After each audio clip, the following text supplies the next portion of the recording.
Hi, welcome back, guys. This is your friend the Welcome to Fanfic's World back with amazing fanfiction. This is a series of What If Deku had Midotwins Qurik now. Before starting, please give this video a like and subscribe to the channel. If you want more videos like this now, let's get into the fanfiction. 14 years ago. Push, Mrs. Midoriya. The doctor said, "Come on, honey, you can do it." Hisashi Midoriya said to his wife, Inko Midoriya. The happily married couple were at the hospital where Inko was giving birth to their child. They didn't know what the gender was since Inko insisted on it being a surprise, but the way things were going, it was sure to be a healthy one. One more push, the doctor said as he reached in the mother's womb. With a large grunt, Inko pushed again, and the doctor pulled something out. Wha? The room was filled with that sound as the doctor held the baby in his arms. "Congratulations, it's a boy," the doctor said as he handed the newborn to his mother, Aichi's beautiful Hisashi. Inko said with tears in her eyes, "He sure is honey," the man said as he looked at his newborn son. Inko had many thoughts in her mind, but the most clear one was the possibilities for this child. He would grow up to become something incredible. "There's no time to relax," the doctor said as he took off his old gloves and reached for new ones. "What's wrong, Doc?" Hisashi asked, worried for his wife. She had just given birth. She deserved a rest. "The other one is coming," the doc said as he prepared the equipment. "Other one?" Inko asked, confused. "Wait, we're having twins?" Hisashi said in shock. "Well, I guess we got the surprise I was hoping for." Inko laughed before she began to grunt in pain. Hisashi held his wife's hand as she once again went through the pain of childbirth. Minutes after the boy was born, he was joined by his sister. After the doctor confirmed that Inko was done, the couple looked at their newborn children. "They're perfect, Inko. What shall we name them?" Hisashi asked as he stroked his wife's hair. "I had a name for a boy and girl prepared. Looks like I'll get to use them both." Inko giggled as she held her children close to her. "The boy is Izuku and the girl is Himoto." "Izuku and Himoto Midoriya, I love it," Hisashi said. "But you realize how difficult it will be to raise them. Financially speaking, we can unless—" "I know, dear, you're going to work overseas. But that's okay, as long as you come on the holidays. I'll try as much as I can, honey. But with you as their mother, I'm sure they'll be just fine. I love you, Hisashi." "I love you too, Inko." For years later, Izuku was playing in the park near his home when he noticed a group of boys picking on another boy. He noticed that one of them was his friend Katsuki Bakugo, or at least his old friend. Ever since he got his explosion quirk, he's been acting less friendly. Not liking how they treated the boy, Izuku approached them and stood between them and the boy. "Hey, leave him alone, guys," Izuku said to the bullies. "Or what?"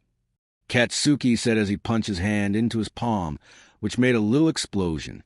The other two boys responded by activating their quirks as well.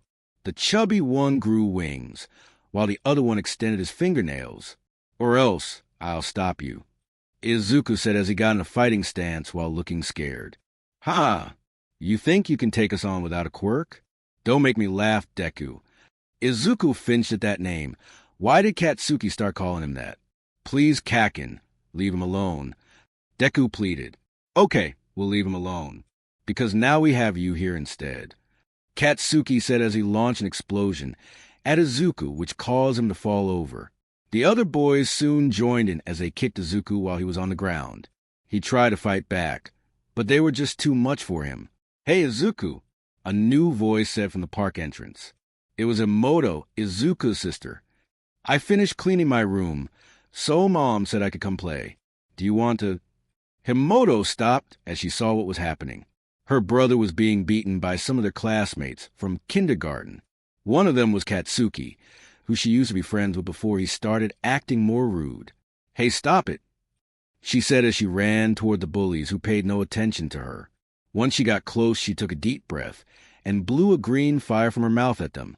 The two boys flinched and ran away from this, while Katsuki just stood there looking angered. "Whatever. Let's get out of here, guys," Katsuki said as he walked away with a frown on his face. When they were gone, Himoto looked at her brother, who cast curled on the ground weeping. "Izuku, are you okay?" she asked. Once he heard her voice, He looked around to see the bullies, as well as the kid he tried to protect was gone. He then felt a jolt of pain in his arms. "Oh, you have a boo-boo. Let's go get Mom to kiss it better." Himoto reached out her hand to help her brother, which he took. Once he washed his feet, they walked back Air House. "Thank you, Himoto," Izuku said, still crying a little. "Don't mention it. What are sisters for?" Himoto said with a smile on her face. She didn't think it was a big deal, but for Izuku, this meant the world to him. 1 week later, Inko was concerned for her son, since he had not manifested a quirk like the other kids.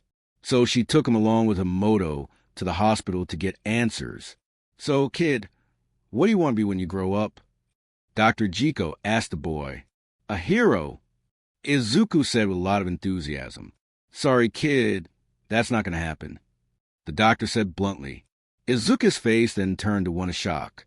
The All Might action figure in his hand slipped and fell on the floor as all his hopes and dreams went up and saw the figure fall and got off her seat to try to hand it back to her brother. But he wouldn't take it. "Sit down, Himoto," Inko said, which Himoto listened to. "So you're saying something's wrong, doctor?" she asked with concern. "My records say that you're a 4th-generation quirk user. What powers are in your family?" "Me and my husband don't have anything too interesting. He can breath fire, and I can levitate small objects toward myself." Inko then looked at Himoto, who was trying to return the action figure to Izuku. Himoto can breath fire like her father, but can also control the flames to a certain degree. "Ah, so she has a quirk known as Salamander. That's quite a powerful quirk. But back to your son. He should have manifested one of these quirks or a mutation of one like Himoto has, but the fact is he hasn't, and judging by these x-rays, I don't think he ever will. But the two of them are twins. Shouldn't they have the same quirk as each other?" Inko asked, looking worried. "You're thinking of identical twins. Your children are fraternal twins. This means that they're as different as two normal siblings." As the doctor continued to elaborate, Izuku sat there with his shocked expression. Himoto wanted to make him feel better, but she didn't know how. After the appointment, the family returned home. Himoto heard cries coming from Izuku's room and went to see what was happening. She saw her mother come out of the room with tears in her eyes. "Mommy, what's wrong?" she asked. "Nothing, dear," Inko said, wiping her face. "Can I see Izuku?" "Of course you can, dear. He's right in there." Inko opened the door for her, and Himoto walked in. She saw her brother watching a video of All Might's debut while crying. "What's wrong, Izuku?" Himoto asked. Izuku turned to face his sister with tears in his eyes. "I can't be a hero," he said as he wept. "I can't be a hero because I'm quirkless." "What? Who told you that?" Himoto asked, surprised. "Mom did," Izuku said through his tears. "Well then, prove her wrong," Himoto said, which made Izuku a bit more calm. "Become a hero without a quirk." Izuku looked at his sister confused. His mother just told him to give up, but his sister was doing the opposite.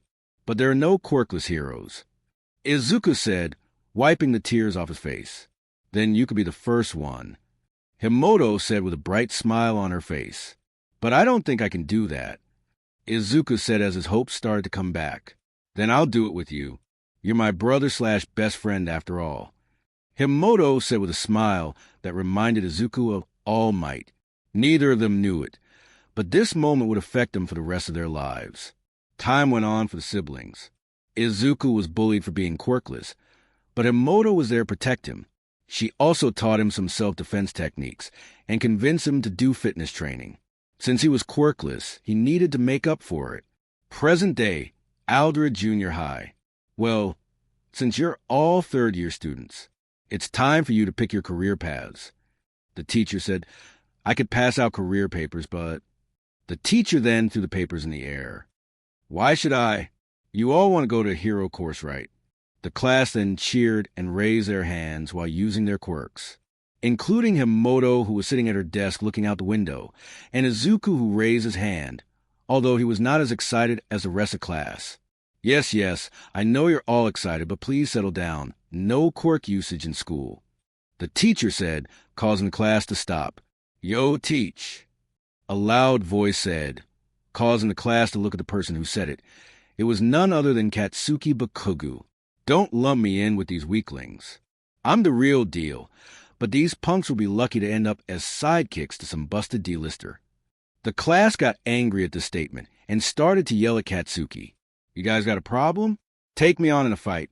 I dare you to. The class got quieter, which allowed Katsuki to hear a lone whisper. What am ass? A green-haired girl said. Katsuki knew exactly who that voice belonged to. What did you say? He said with a touch of rage in his voice. I think you heard me. Himoto said with a smug look. Before Katsuki could do something else, the teacher ordered them to stop. Katsuki didn't like it, but he forced himself to sit down. I understand why you're so confident, Katsuki. You have some pretty impressive test results. Perhaps you'll get into high. The class suddenly looked in surprise at Katsuki. He's trying out for the national school? A boy with a balloon head said. But they have 0.2 acceptance rate. It's impossible to get in. Another boy with rocks for hair said. That's exactly why it's the only place worthy of me. Katsuki said proudly. I aced all the mock tests, and when I get there, I'll quickly become the top student. I'll surpass All Might and become the #1 hero in no time. Oh, that reminds me. The teacher said, you want to go to A as well as Zuko, right? The class then looked at Izuku, who was writing in his book about the villain attack and debut that he saw earlier. They then started laughing at him, which made him lose confidence. Izuku? In A? A boy said. There's no way they'll accept a quirkless person like him. A girl said. Stop laughing at him. Himoto said, slamming her hand on her desk, causing the class to stop and look at her. He may be quirkless, but he still has a better shot at getting accepted than any of you. He's strong, knows combat moves, and he's smarter than any of you. What gives you the right to laugh at him? So what if he's smart? A boy with stretching eyeballs said, that doesn't mean he'll get in. After all, schools like you have rules for that. You can't get into a hero course without a quirk. Actually, they got rid of that rule. Izuku said while trying to sound confident. So I could be the first one. Izuku was then taken aback by a small but menacing explosion on his desk. He looked up to see Katsuki with an angry look on his face. You? In A? As if. You can't get into a place like that. You're just a useless Deku, and that's all you'll ever be. Katsuki was about to say more, but he was stopped when felt a cold glaze at him. He turned around to see Himoto staring at him. You better stop there, Katsuki, she said with venom in her voice, or you'll have to deal with me. Katsuki scoffed at this. You know, you might have a chance of getting accepted if you weren't so loyal to this useless loser. When will you learn that he's holding you back? When you learn how to respect others. Himoto said with more rage than before. That's enough of you too. The teacher said, or do you want to spend another day in detention together? Katsuki scoffed and headed back to his desk, and the rest of the day went on as normal. After school, hey, Himoto. One of Himoto's friends said as she was packing her bag. Me and Lily are going to go get something to eat. Want to come? Sure. I could use some food in my stomach right now. Himoto said with a smile on her face. When she finished packing, she left the room with Yuwa. And when she did, Bakugu saw that Izuku was still here and decided to take advantage of the situation. Before Izuku could leave the room, he was grabbed by the shoulder and could smell smoke on it. We need to talk, Deku. Katsuki said with menacing glare. I'll make this quick and simple. Don't apply for A or you'll face big consequences. Deku gulped before one of Katsuki's goons spoke up. Hey, look what the nerd has here, he said, holding up a Izuku notebook. Hey, give that back, he said as he tried to grab it, but Katsuki beat him to it. You want it? Go get it, he said as he used an explosion to blow up the book and throw out the window. Oh, hey guys, do you mind if I have Izuku come with us? He's had a rough day, and I think he could use a break. Himoto said to her friends. Sure, I don't mind. Yuwa said, me either. Lily said. Himoto then rushed back to the classroom. You'll never be a hero. You're just a quirkless weakling who hides behind his guardian angel of a sister every time he's in danger. If you want my advice, take a swan dive off the roof and pray you'll have a quirk in your next life.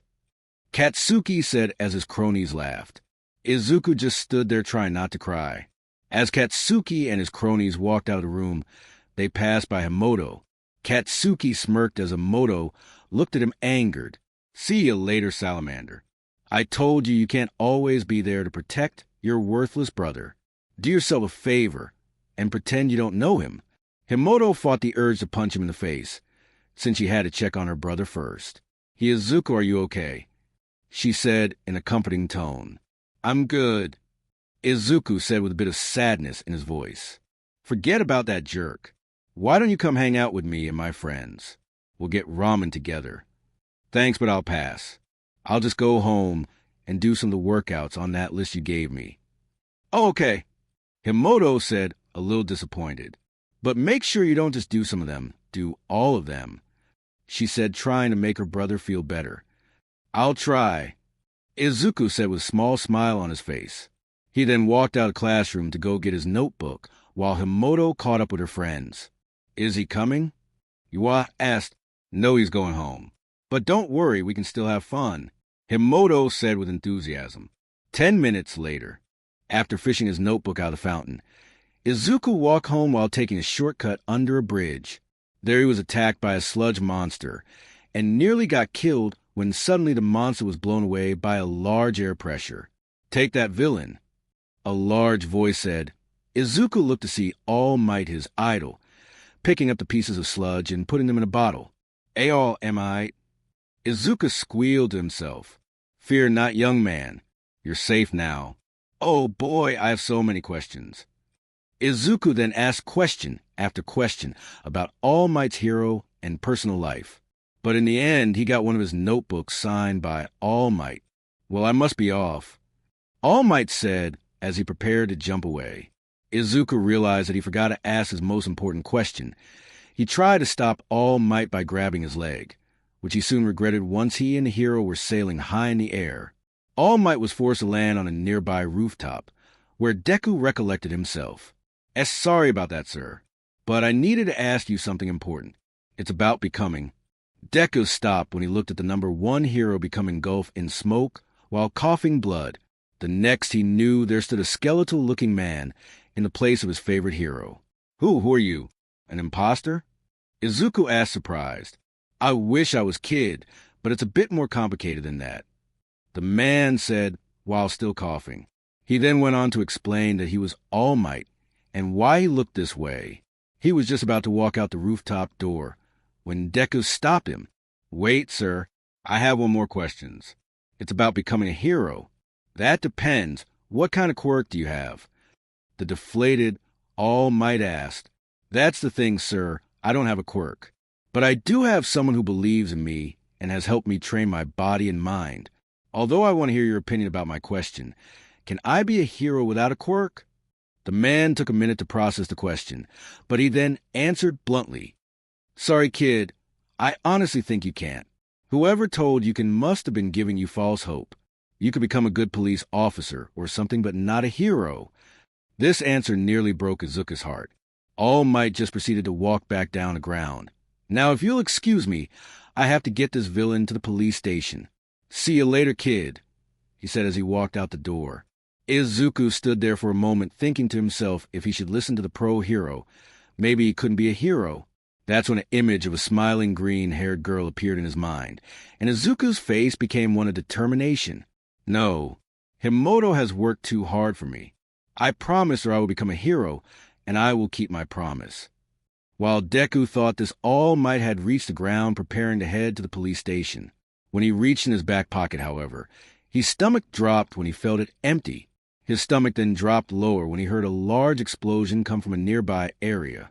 Izuku was walking home when he heard a lot of noise coming from a nearby market area. When he arrived there, he was shocked to see the sludge villain from earlier had gotten free. He was even more shocked when he saw the hostage he had taken. Kakakin, he said to himself. No, this is all my fault. If I hadn't grabbed All Might's leg. Izuku then noticed that there were pro-heroes around, including the new MT lady, but they weren't doing anything. Why aren't they helping him? They should at least try to do something. As he thought this, his legs suddenly moved on their own. Izuku knew he was fighting a battle he couldn't win. What he didn't know was that a certain blond man was watching from the crowd and got inspired by his actions. Before the villain could finish off the two boys, All Might arrived and defeated the villain with a Detroit smash so powerful he charged the weather. After he was scolded for putting himself in danger, Izuku continued back home. 5 minutes later, Deku, an angry voice said from behind Izuku, who immediately recognized who it was. Before he could say anything, Katsuki spoke again. Don't think I owe because of this. I didn't need your help, and I don't want your help. Don't ever do something like that again. Deku just shook his head yes, and Katsuki walked off to his home. Izuku was done with the surprises, but this next one would sure make home reconsider. I am here, a loud voice said as a buff figure landed in front of Izuku. All Might. What are you? Now time for questions, young man, for I have something important to cough. All Might then reverted to his skinny form. Cough. Something important to discuss. By the way, kid, I never asked your name. Oh, I'm Izuku Midoriya, he said, still a bit surprised. Izuku Midoriya. First off, I'd like to apologize for what I said earlier. Whoever told you could be a hero was very correct. I realize that when you tried to save that boy when no one else would. You mean that? Izuku asked, looking a bit teary-eyed. Yes, which is why I want to ask you not just to forgive me, but to train under me. Wait, you mean? Izuku Midoriya, will you be my successor? These words caused Izuku to nearly burst out crying, but he calmed his nerves when he answered. I would love to, but how can I become as great as you without a quirk? Oh, I can fix that. I'll just give you mine. All Might said, without missing a beat. This sparked Izuku's curiosity and led to All Might explaining his quirk OFA, one for all, and why Izuku needed to keep it a secret. Don't worry, sir, I won't tell anyone. Izuku said as All Might finished his explanation. Great. Now it is time for us to go out separate ways. But first give me your phone. Izuku did as All Might said, and when he did, All Might put his number in Izuku's phone. I will text you in a few days on where to meet. When I do come, and don't tell anyone. Understood. Izuku said, Well then, see you next time, young Midoriya. With that, All Might walked away as well as Izuku. Midoriya household 5 minutes later. Izuku opened the door and walked into his home. When he walked into the living room, he saw his mother and sister watching the news about the sludge attack. Hey, anything interesting on? He said in a joking manner. When they heard his voice, Inko and Himoto got off the coach and hugged him tightly. Baby, I'm so glad you're safe. Inko said, I know you want to be a hero, but come on baby steps. Himoto said as she hugged him tighter. Sorry I worried you guys, but I promise that won't happen again. Now, if you'll excuse me, I have some studying to do. Is this about you to A? Inko asked. Yes, I need to be ready for the entrance exam. Izuku said as he walked away to his room happily. Himoto noticed this and asked him about it.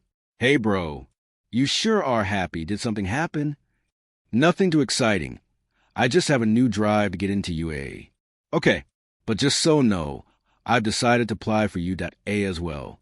One of my friends told me that if I really want to piss up a Kugu at A by stealing his thunder.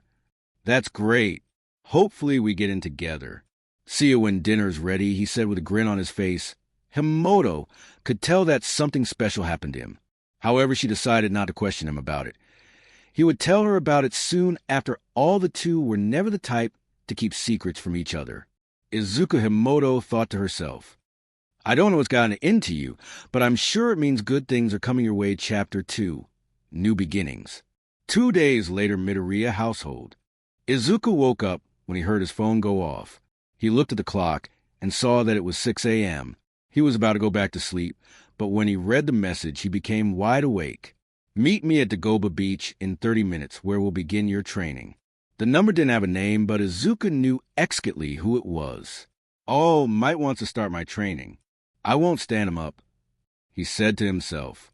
Before he left, he went to tell his mother that he was going for some early morning training.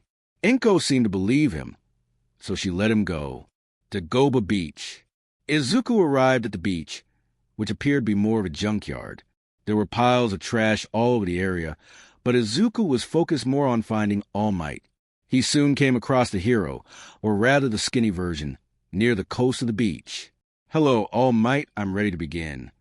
"Kid, shush. Don't call me." All Might was then cut off by another man's voice. "All Might? Where? I hope I can get an autograph." A woman quickly realized his mistake and dismissed the statement. The civilians were saddened, but at least the secret was safe. "Okay, rule number 1. When I'm in this form, you will call Mr. Tashinori." "Oh, that's your real name?" Izuku said, a little embarrassed. "Sorry, I didn't realize that." "It's cool, kid, but now that that's clear, let's get down to business."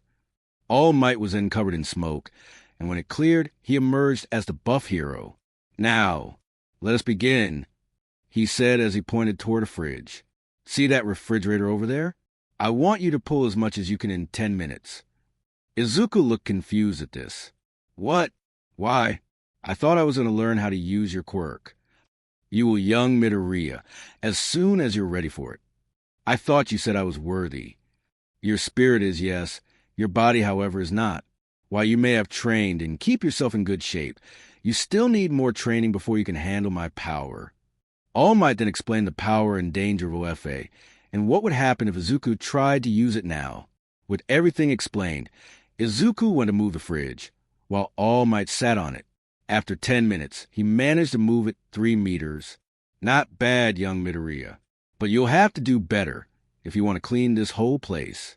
"Wait, I have to clean all this up?" Izuku said, looking a bit scared. "Yes, you'll have to clean it all up to prove you're ready to inherit my power. Don't worry, we have 10 months until the entrance exam. You have plenty of time." The rest of that morning, Izuku pulled and cleaned all the garbage he could. He was allowed to go back home at about noon. All Might told him to come here and clean every 2 days or so, and when he's at home to follow the American Dream Plan he gave him. 2 weeks later, "Hey, Izuku." Himoto asked her brother before he left the house. "Yes, sis." "Where are you going?" "To work out." "Why?" "Why?" "Because these past few weeks you've been acting strange. Sure, you work out before, but you started to eat differently as well." I'm just trying to prepare for the entrance exam," he said, trying to find an excuse. He didn't like lying to his sister, but All Might insist he keep it a secret. He quickly dismissed his sister and went to the beach. "Okay, bro, you won't tell me? I'll just see for myself," Himoto said before she quietly left the house and followed Izuku, making sure he didn't notice her. Once they got to the beach, Himoto hid behind some garbage as she spied on her brother talking to a skeletal figure. Who's that? Why is Izuku talking to him? Himoto couldn't think of more questions once the skeletal figure changed into the number 1 hero. "No way. All Might," Himoto yelled. She quickly covered her mouth, but it was meaningless as All Might went over the trash she was behind and easily lifted it. "Hello, young lady. Are you in need of assistance?" All Might said, but when he got a good look at the girl, he noticed that she looked a lot like Izuku, but she appeared to be slightly taller and had less freckles on her face. Izuku looked around All Might, and his eyes opened in surprise. "Himoto," Izuku said in surprise. "What are you doing here?" "Finding out what you've been up to these past weeks. Turns out you've been training with All Might, or some kind of All Might impersonator." "Who is this guy anyway?" Izuku looked at All Might with a serious expression. All Might knew what the boy wanted to ask, and as much as he wanted to say no, he couldn't. Not after Izuku told him all about his guardian angel, and how she's the reason he is trying to be a hero in the first place. "Fine, young Midoriya. I suppose you can tell her. I told a few people I trusted when I was younger, so I can relate." Izuku explained everything to Himoto about the sludge villain, the rooftop talk, as well as the American Dream Plan. Himoto just couldn't believe her ears. She always supported her brother's dreams. But now he had the number hero in his corner, as well as being his chosen successor. "Wow, Izuku, this is amazing," she exclaimed. "You really think so, Himoto?" "Yeah, you already had a chance of being a hero before, but now you're guaranteed to be one."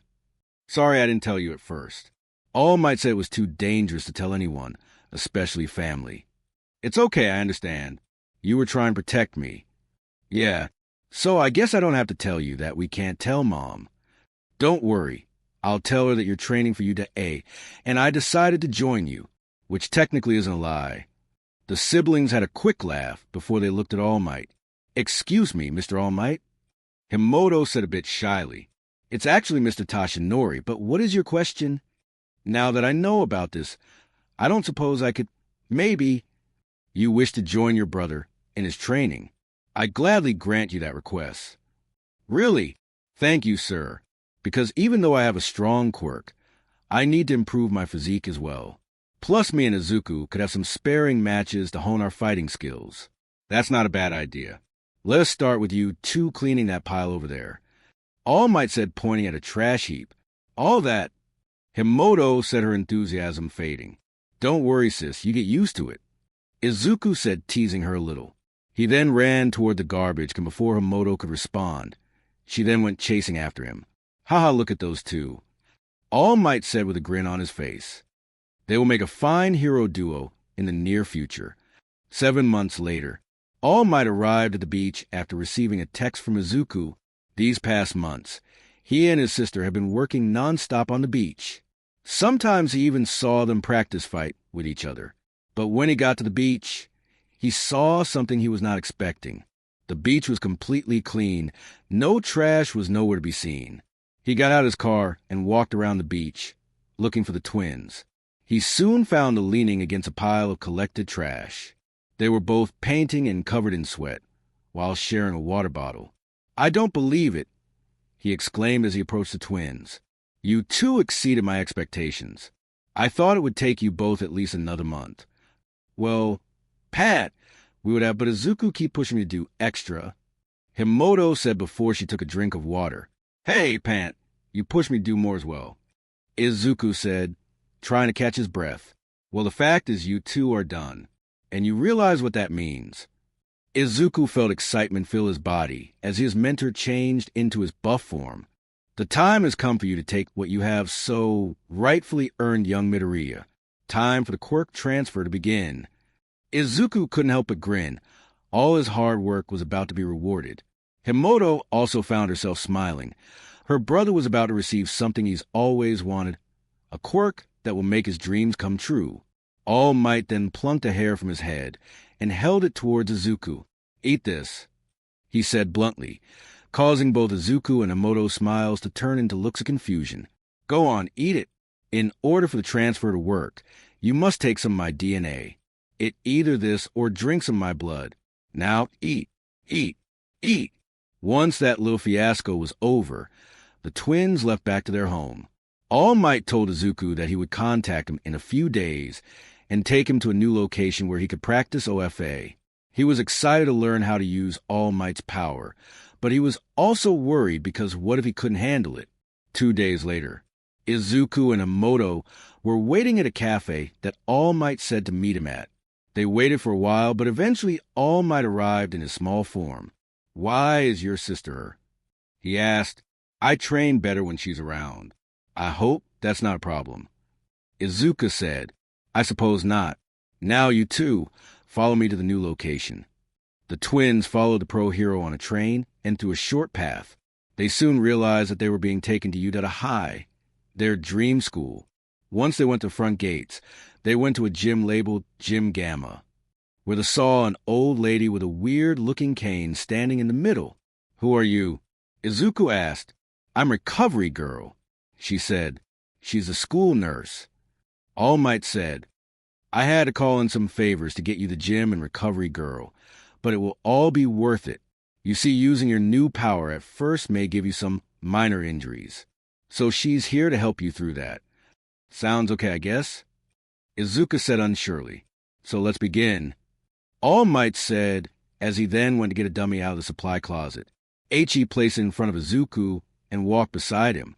Let's start with something simple, young Midoriya. I want you to focus all your power in your arm and unleash it at this dummy. About that, sir, Izuku said, looking a bit concerned. I don't really know how to use my power. I haven't felt any change since the transfer. I was hoping you would have some advice on how to use it. Just clench your butt checks and yell SMASSH. That's how I started out. All Might's with a reassuring smile. I'll try. Izuku then walked up to the dummy and reeled his arm back and followed All Might's advice. He felt a surge of power and gather in his arm, and when he launched his arm forward, he yelled, "Smash!" The dummy was sent flying into the gym wall, breaking on impact, and a large gust filled the gym. Himoto was surprised, to say the least. Her brother was always in need of help, but with power like this, he probably didn't need her anymore. Ugh! Izuku screamed as his arm was filled with great pain. What happened? Himoto said, rushing to help her brother. It's just as I expected. All Might said, Don't, he'll be fine in a moment. Recovery girl, do your thing. Okay then. Recovery girl said as she approached the boy and kissed his arm. The twins were confused at first, but they then saw Izuku's arm begin to instantly heal. Once it was Izuku who felt a little bit of exhaustion overcome his body. How did you do that? Himoto asked. I just used my quirk. It basically allows me to convert your stamina to healing power just by kissing the injured person. This power can heal almost any wounds. But be careful. If I do it to you too much, your stamina will drain completely and you'll die instantly. Izuku flinched at hearing this, but calmed himself when he realized that he was completely healed. So every time I get hurt, I just get her to heal me? Izuku asked All Might. I wouldn't recommend making a habit of it, but yeah, that's how it will be for now, just until you can find a way to handle it without injury. Well, we got about 3 months until the entrance exams, so I'm sure I can think of something in that time. Izuku said, It's going to be a long 3 months.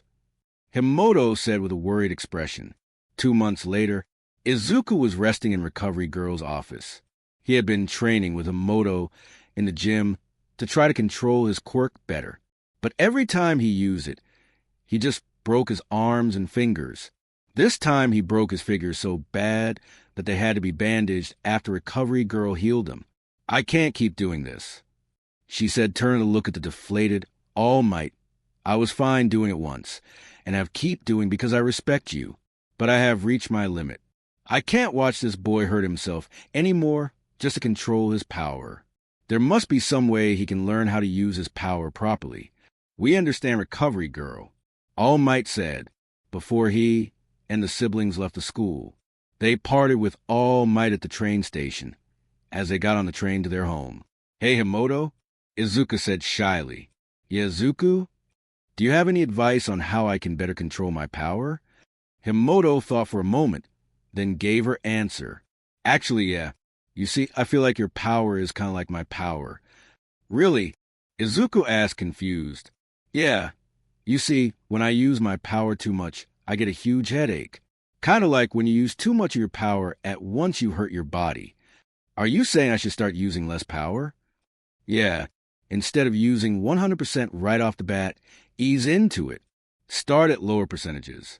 Also, stop treating your power like some on and off switch. When I use my powers, I don't just use my mouth, I use my whole body. I let the energy flow through me. I think you just gave me a great idea, Himoto. Thanks. Don't mention it. I'm just trying to help you become the hero you're meant to be. The two fists bumped each other and enjoyed the ride home. When they got there, they told their mother that Izuku had fallen and hurt his fingers, but someone was around to help him. Inko seemed to believe them, so she let them enjoy dinner and go to sleep.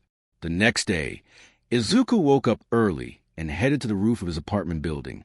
There he took his sister's advice and let his power flow through his body at low percentages, about 5% power. Green electricity sparked around his body like an aura, and red lines formed around his felt powerful without any pain, so that was a good sign. He then jumped into the air and managed to jump about 10 feet high without breaking his legs. Izuku realized that this was his next step to mastering OFA. This new technique he developed and would soon master, he dubbed it full cowling. 1 month later, day of entrance exam. The twins woke up bright and earlier for the big day. This was the day they were training for, the day of the entrance exam. The two had breakfast and said goodbye to their mother. They then got on a train to UA and had a little talk as they moved. So, Himoto, are you feeling ready? Izuku asked. Yeah, with all the training I've done, as well as the combat training we've done together, I think I'll do fine. How about you? You ready to test that new technique of yours? You mean full cowling? Izuku said, yeah, I think it's ready to be used in the field now. I've managed to master it to the point where I can turn it on and off pretty quickly. I've also learned that my max output is 5%, but I could go to 6% briefly if I have to. Great. I'm sure you'll get first place, no sweat.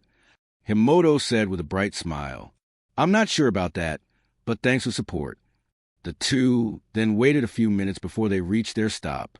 They then walked to Udare. Despite having been there before, the sensation they got was exciting. On their way, they ran into Katsuki, who just ignored them. He had more important things to worry about than a weakling and his overprotective sister.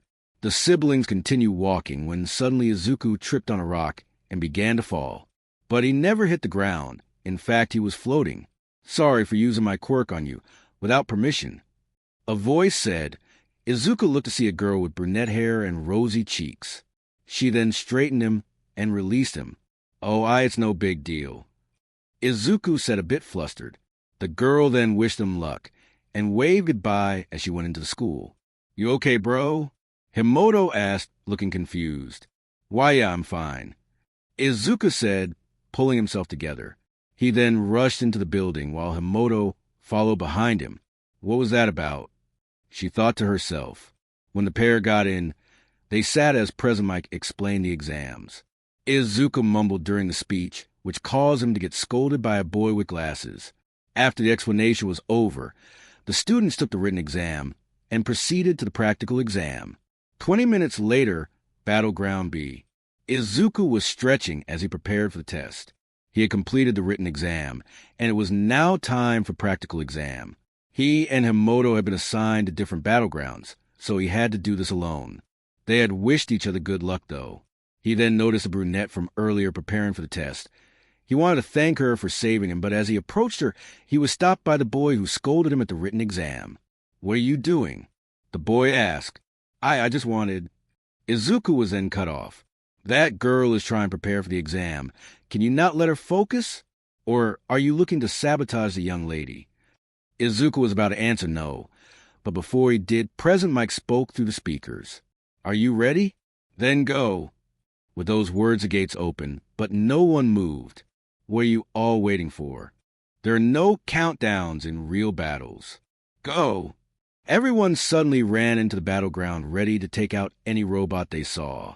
Izuku activated full cowling 5% and ran into the field at speeds faster than most of the participants. He saw a one-pointer right in front of him and charged right at it. It was about to be destroyed by some blonde boy with a circle on his stomach, but Izuku smashed it before he could do anything. Izuku then went on to find more one-pointers and two-pointers. He came across a person who was struggling with a three-pointer, but Izuku stepped in and destroyed the robot with a few punches. Another three-pointer then appeared behind him, and in shock, he briefly went to full cowling 6%, and one punched the robot in the head, sending it falling to the ground. Wow! Every single percentage I increase makes such a big increase in power. But I can use too much of my energy.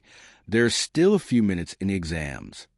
He then ran off to find more enemies. Monitor room. The room was filled with the school staff, including All Might, who was in his weakened form. Looks like we have a promising year ahead of us. A small bear-looking creature said. Yes, most of them have quirks that are quite useful in combat. A tired-looking man said. Some of the male ones are also kind of cute. A woman wearing a very mature outfit said as she stared at the screen with a devious smile. Calm down, Midnight. A man with dog-like features said. Yeah, I think it's time to put these kids to the real test, Principal Nizu. All Might said to the bear-looking creature. Indeed it is. Nizu said as he reached for a big red button. Time to see their true potential. He then pushed the button, and all eyes were back on the screen. Battleground B. Izuku just finished taking out a one-pointer robot when the ground suddenly shook. He looked to see everyone running away from a huge robot that was taller than the buildings. He recognized it as the zero-pointer robot from the presentation. He was just about to run away when he heard a scream come from the direction of the robot. "Help," a voice said. Izuku looked to see that it was the girl that saved from falling earlier. Without thinking, he ran toward the girl in order to save her. He ran past the boy with glasses, who looked at him surprised. What is he doing? The boy, though. Izuku reached the girl, and with his bare hands lifted the rumble off her. "You okay?" he asked. "I'm fine, hate you?" She set her eyes, slightly widening. "Yeah, it is. Now let's get you out here." Izuku tried to help her, but before he could, the girl got a look of horror on her face. "Look out!" she yelled. Izuku looked to see the zero-pointer standing right over them. It was preparing to throw a punch with its large metal arms. Izuku knew there was one thing he could do that would save them, but it would cost him a finger. Extended his arm toward the robot. He focused all of OFA into his middle finger and used his thumb to flick it. He had used this a couple times during his training with Himoto, but he never gave it a name. Fortunately, he thought of one a few days ago. Izuku flicked his figure with all his might and yelled, "Delaware Smash!" A large air pressure attack shot from Izuku's hand and hit the robot directly in the center.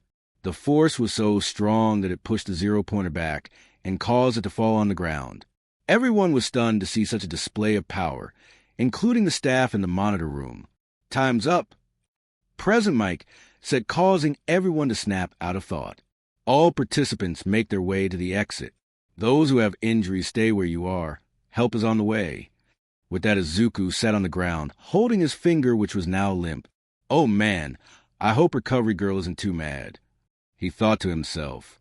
"Hey," the brunette girl said. "Thanks for saving me." "Oh, me? It was nothing, Izuku once again was at a loss for words. He just had trouble talking to girls. He had talked with some of his sister's friends in middle school, but he had Himoto there to help him.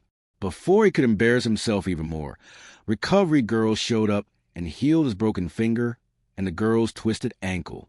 "I told you to stop hurting yourself," Recovery Girl said to Izuku, "but I'll let it slide since you did it to save this girl."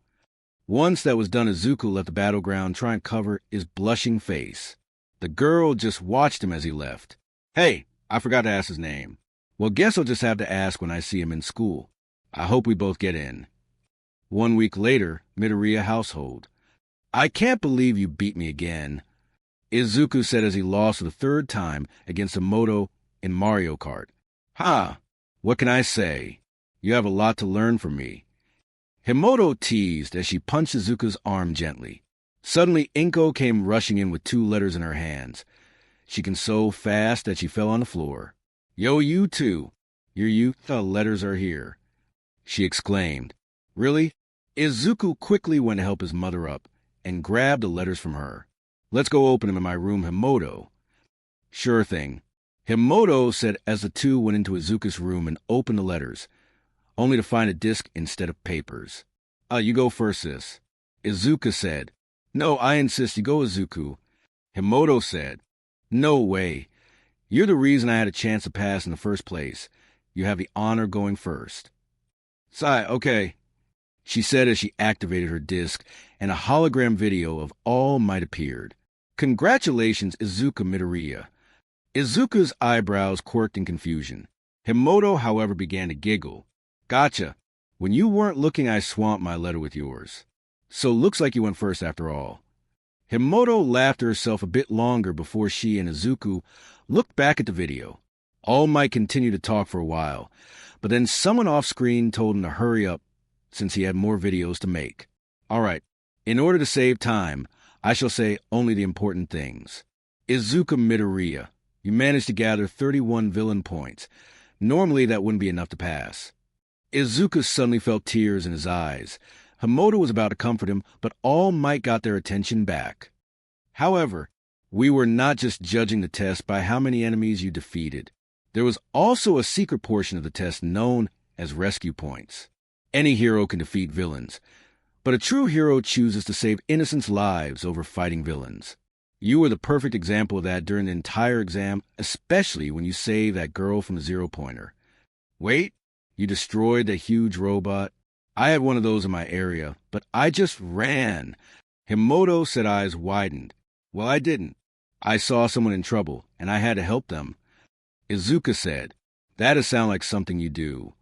Himoto said as she patted Izuku on the back. They then focused back on the video. Due to your heroic actions, you also accumulated 60 rescue points, putting you at a total of 91 points. The screen suddenly turned into a scoreboard showing the top 10 students. Katsuki Bakugu, 92 points. Izuku Midoriya, 91 points. Ejiro Kirishima, 74 points. Ochako Uraraka, 73 points.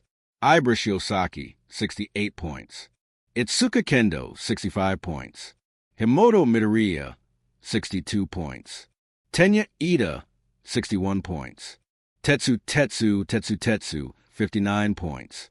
Fumikids Tokoyami, 57 points. As you can see, you have managed to make it to second place. You should be proud of yourself, young Midoriya. Now that said, I would like to welcome you to this Hero Academia. Izuku then began to cry softly. All his hard work had just been paid off more than he was expecting. Stop being such a crybaby. Himoto said in a teasing voice. Look who's talking. Izuku said, looking at his sister have a few tears of her own. But neither of them had tears of sadness. There were tears of joy. They promised to become heroes together, and they were already taking their first step. Inko was pacing outside the hallway. She was so nervous about whether her children got in together or they both failed.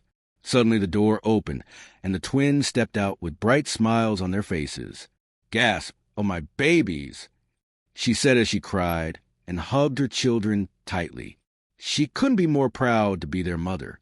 Chapter 3, First Day of School. Midoriya Household, 6 a.m. Izuku woke up to the sound of knocking on his door. He went over to open it, and when he did, he saw the bright smile that inspired him to become the person he is today. Only now it came with you to a uniform. Himoto? What are you doing up so early? We do have to leave until 7. I know, but I'm just so excited, she said with her smile becoming wider. Izuku couldn't help but smile with her. If you want to sleep longer, be my guest. I just want to let you know that good heroes get up before the villains. You're right, Izuku said, try to sound wide awake. I was just making sure my room is clean. I'll be dressed in a minute. Sure thing, Izuku. Himoto said, not fully believing him, but was willing to overlook it. Soon Izuku was at the table in his new uniform. His mother had prepared a spear breakfast for him and his sister. The two ate up the food with pure delight, and when they finished, they headed to the door were about to leave to their new school when their mother stopped them. I'm so proud of you two, Inko said, trying to hold her tears in. I can't believe my babies are going to National Hero School. Inko then leaned in to hug her children as tight as she could. Heh, thanks, Mom, Himoto said, sounding a little uncomfortable. Yeah, grunt. You can let go now, Izuku said as his mother's hands were now digging into his back. Inko soon realized what she was doing and corrected herself. Sorry, guys, got a little carried away. She laughed nervously, but she then smiled and said, take care of each other. We will, they said in unison. They then left out the door and headed to the train station. Once they got there, they got on the train and rode to their destination while talking to each other. Oh, Izuku, Himoto said, causing Izuku to look up from his phone. I wanted to ask, what class are you in? I think it was Class 1A, Izuku said, rubbing the back of his head. Really? Himoto exclaimed. I'm in that class as well. Looks like we'll get to be doing a lot of stuff together, Himoto said, hitting her brother's arm softly. Wow, that sounds awesome. Izuku said, I guess we're just destined to be heroes together. Oh, Izuku, Himoto said with a small blush, you always say that. But now I know it. We're going to go through the school together and graduate together. I can see it now. Oh, Izuku, Himoto said with a smile on her face. Don't ever change. 20 minutes later, Udata High. The twins walked through the hallways of the national school. They were looking for the room for Class 1A. They soon came across it in the form of a large door that was at least twice their height. Wow, what's up with this door? Himoto asked, looking at it up and down. It must be because they need to count for students with certain quirks. Some quirks can make people bigger or wider or even taller. So they need to make sure that everyone can mumble. Izuku would have gone on for who knows how long if Himoto hadn't opened the door to the room, causing him to snap out his mumbling habit. Get your feet off that desk, a boy with glasses said. Izuku recognized that boy from the entrance exam, but he recognized the person he was speaking to even more. Kaken. Izuku and Himoto said together, "Why the hell should I listen to you for eyes?" Katsuki said with an angry look. The boy with glasses was taken aback, but he regained his composure and spoke. "That is not my name. Of course you don't know, because I haven't introduced myself yet. Allow me to fix that mistake." The boy then extended an arm towards Katsuki. "Greetings, I am Tenya Ida of the Semi-Private Academy. What is your name?" Katsuki just looked at Ida with a smug grin. "Semi? So you're an elite, huh? I'm going to enjoy wiping the floor with you." Ida was about to say something, but before he could, a certain green-haired girl got between them. "Real Kaken? It's the first day and you're already being a total jerk to everyone? I am not looking forward to sharing a class with you," Himoto said with an annoyed tone. Well, if it ain't the salamander. I should have known you'd be here when I saw that Deku on the top 10 chart. After all, that weakling can't last 5 minutes without his precision bodyguard. If he's so weak, how'd he get in? Himoto said with a smug tone. Simple, he cheated. Katsuki said without missing a beat. He did not. Himoto yelled, as the two bickered with each other. Ida stood by and stared at the girl with interest. Who is this girl? Ida thought to himself. I've never seen her before, but she seems so familiar. He then looked toward the door and saw the person he was hoping to run into, the green-haired boy from the entrance exam. He then walked up to the boy and took a bow. Greetings. It's a pleasure to see you again. I never told you my name, so allow me to fix that. My name is Tenya Ida, I know, Izuku said, causing Ida to stand up straight. I heard you say when you were talking to the blonde guy. His name is Katsuki Bakugu, and don't take his attitude personally. He treats everyone like that. I see. Well then, would you mind telling me your name? Me? I'm Izuku Midoriya. Izuku Midoriya, forgive me for asking. Ida then turned to look at Himoto, and Katsuki's argument intensify. But are you associated with that girl over there? You two seem to be similar to each other. Oh, her. Izuku said, rubbing the back of his head. That's my sister, Himoto. Oh, that makes sense. Ida then turned back to Izuku, before bowing once again. Izuku Midoriya, I must say, as a student you are leagues ahead of me. You realize there was more to the test than just fighting, and that's how you got second place. What are you talking about? Izuku said, quirking his eyebrow. The rescue points. You knew about them. That is why you risk everything to save that girl from the zero-pointer. You clearly have the brains of a hero. Izuku was about to dismiss this statement, but before he did, a familiar voice from behind startled him. Hey! I recognize that green hair. Izuku looked to see that it was a girl he saved from the zero-pointer. He had to fight the urge to squeak when he saw how cute she looked in her school uniform. You're the guy who saved me, she said with a smile on her face. I never got to ask what your name was, but now that you're here I can. What's your name? Oh, Izuku was once again stutter around a girl. He cursed himself for not being able to control it. I am Izuku, Izuku Midoriya. I'm Ochako Waraka, she said with a bubbly tone that would make anyone happy. So, Izuku, what do you think we'll be doing today, besides orientation? Izuku was about to answer, but before he could, another voice came from the door that sent chills down his spine. If you're just here to make friends, you might as well leave now. Everyone turned to see a man in a yellow sleeping bag, sipping a juice box. Everyone immediately got quiet and went to their seats, except for Himoto and Katsuki, who took a while to catch on. It took you 15 seconds to quiet down. That is unacceptable. Time is too precious to waste talking to each other, especially for pro heroes. He then got up and walked to front of the classroom to introduce himself. Hello, I'm Shota Aizawa, your homeroom teacher. Nice to meet you, sir. Ochako said, raising her hand. A quirk question, what will we? No time for questions. The man coldly said, causing Ochako to shiver. First things first. Put these uniforms I have over here on and meet me on the training field outside in 10 minutes. With that, he left the room, answering no questions. Everyone just went with the flow and got their gym uniforms and went to the changing rooms. 10 minutes later, you'd out of field. Izuku and Emoto got to the field at the same time for some reason.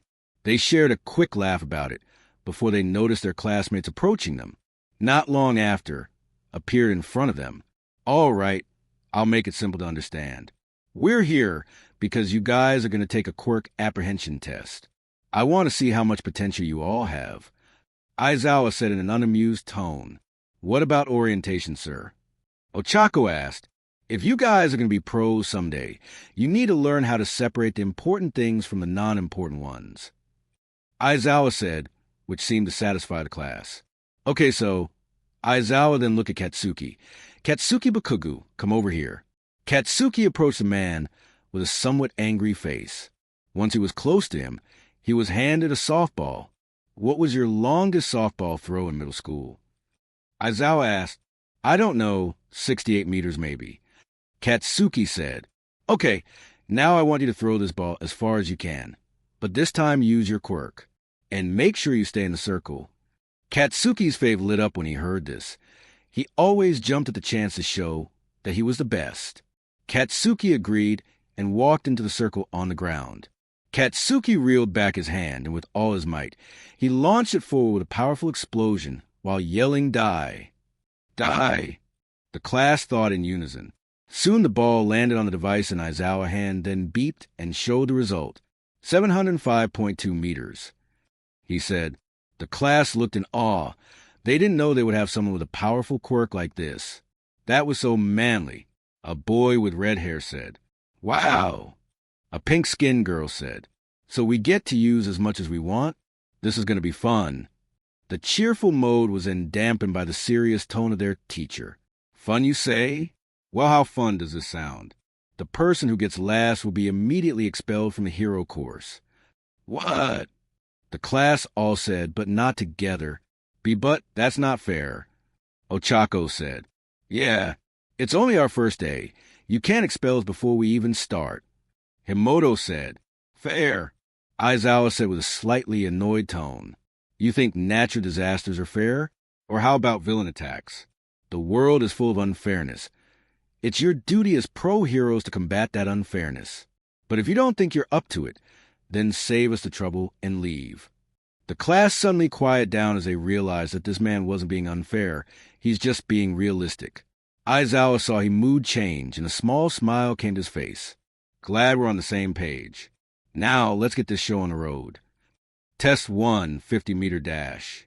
The students all gained some pretty impressive scores, especially Ida thanks to his quirk engine. This test was practically made for him. He got a total of 3 seconds. Clearly he would win this test. But that didn't stop Izuku or Himoto from trying their best. Himoto got called up along with a girl with frog-like features, whose name was revealed to be Tsuyu Azui when Aizawa called her up. Himoto decided to try out a move. She saw some guy with a laser that came from his stomach did when the teacher said, Go! Himoto turned around and spat a green blaze of fire from her mouth that propelled her across the field. When she realized that she had crossed the finish line, she stopped and nearly hurt herself when she rolled across the ground. Aizawa then told her how long she took.